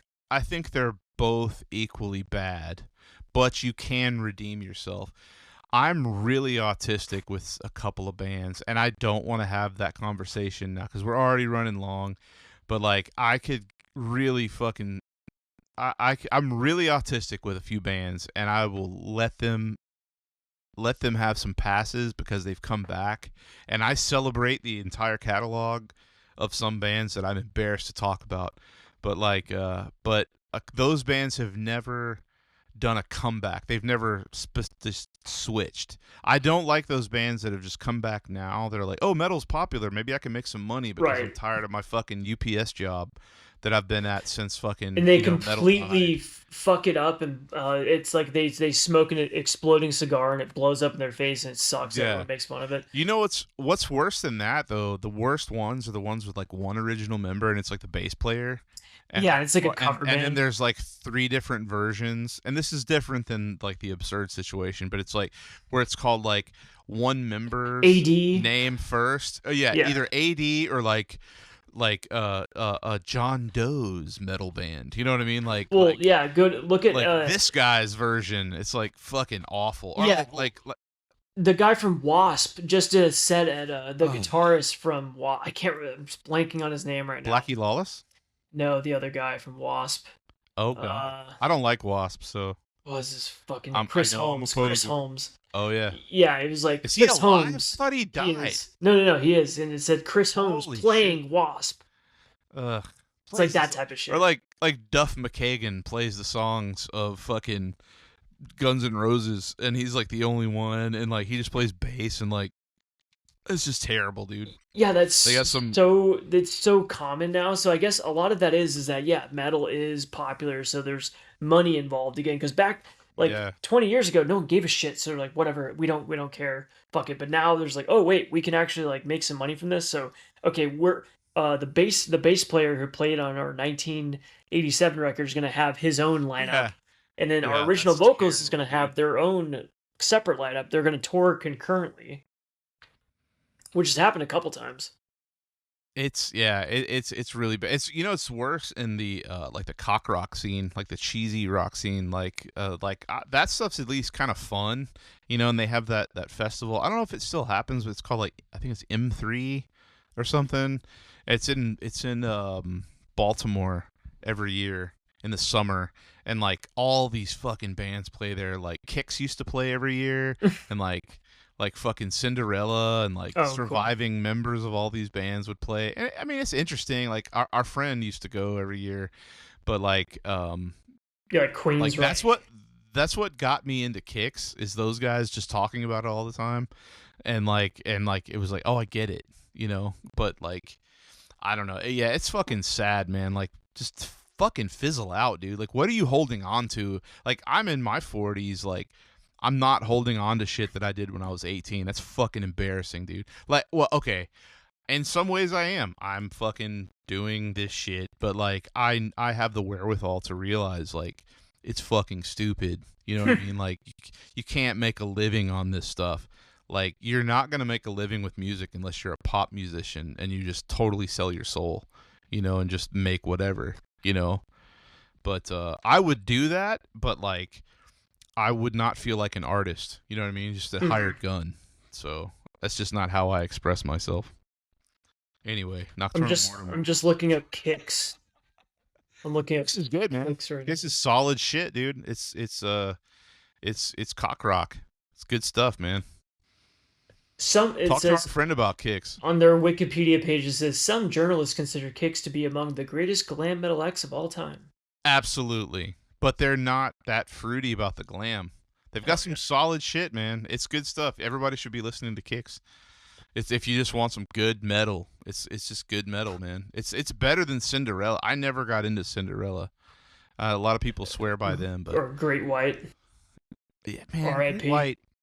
Yeah, Great White sucks, dude. I only know about Great White from the fire. Oh yeah, that shit was hilarious. Fucking fire killed everybody. Yeah, that's almost as funny as fucking Pantera getting executed or whatever that fucking dork's name. Yeah, Nathan Gale hopped up on stage and said, "You're stealing my music," and blew his brains out. Who did that? That guy Nathan Gale, I think is his name. Shot Dimebag Daryl. Is that why he did it? I thought he was a fan, and he was like, "I want to be you, like I want to be my boyfriend." No, his whole thing was he thought that Pantera was like reading his mind and like stealing his thoughts. So hopped up on stage and ended Damage Plan. Correct. What a terrible band that was. I saw something where like the bass player for Damage Plan, some other guy died recently, and they're like, man, that guy had so much fucking integrity. Like, you should believe what I say because I played bass in Damage Plan. They had that nondescript Mexican guy with a cap on that played bass. Like, no one's heard from that guy since that night. He's like a fake race. What are you? Some fucking gray mud motherfucker, man. Like, what the fuck even are you? That's what I wanted. Why are you in this fucking band, dude? Why are you jamming with Pantera? Like, like, what even are you? I know you're from Texas, motherfucker, because you're either a fucking, I don't know. His name will be like Ryan Gonzalez or something. Yeah, Ryan Gonzalez Patel. It's like a fucking hyphen. Exactly. Yeah. Some curry motherfucker mixed with a burrito. I don't know, dude. It's like, what are you? Why are you in this? Have you heard heavy metal? Like, I'm just playing. They found me at Home Depot. He's like one of those Home Depot guys. Mm-hmm. I just play. He's a day I'm just sleepy. I'm just so tired. So sleepy. He looked tired, man. Tell me that. All racism aside, tell me that motherfucker didn't look sleepy, dude. I'm just tired. I'm so sleepy. I gotta get through to these kids. God. All right, I think with that, we should probably end. It's getting late. 3 hours. fucking retarded. I think we stayed pretty good. We talked about Nocturnal Mortum for the most part. Yeah. I don't. Also, I just don't care. You know what I mean? If we pissed you off, it's based. That makes me a based hooligan. So fucking kiss my ass. Yeah, if you've listened this whole way through, then joke's on you, I guess. I don't know where we're going next, man, but it'll be interesting, I guess. I've got some shit coming up, about, but that'll be next week. But we'll be on track, and we'll be. I don't know. You always have good ideas, and people tell you good stuff, so we'll see. But it should be interesting. I can't think of anything coming up. There's nothing coming out that's interesting, is there? No.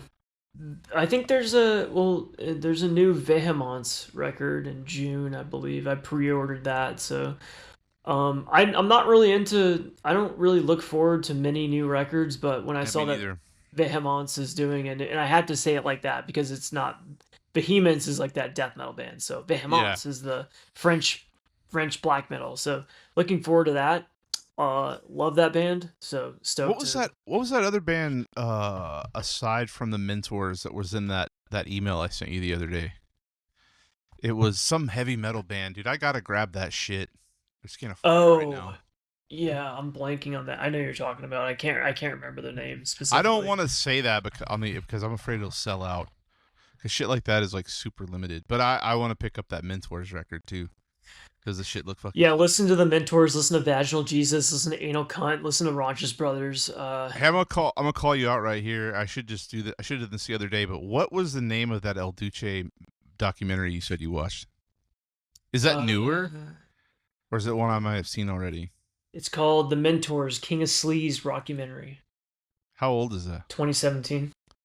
I definitely have not. Was it good? It was fine. It was fine. Okay.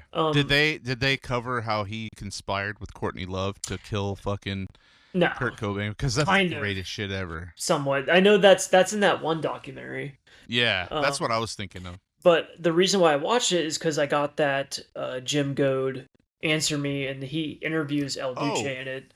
And in it, it's a very brutal El Duce interview. He's completely drunk. Man. What a fucking king, dude. Oh, yeah. Awesome. Absolutely fucking mental. That is the true spirit of, if you want to get down to it, fuck punk rock. The true spirit of rock and roll. Oh yeah. Middle fingers, man.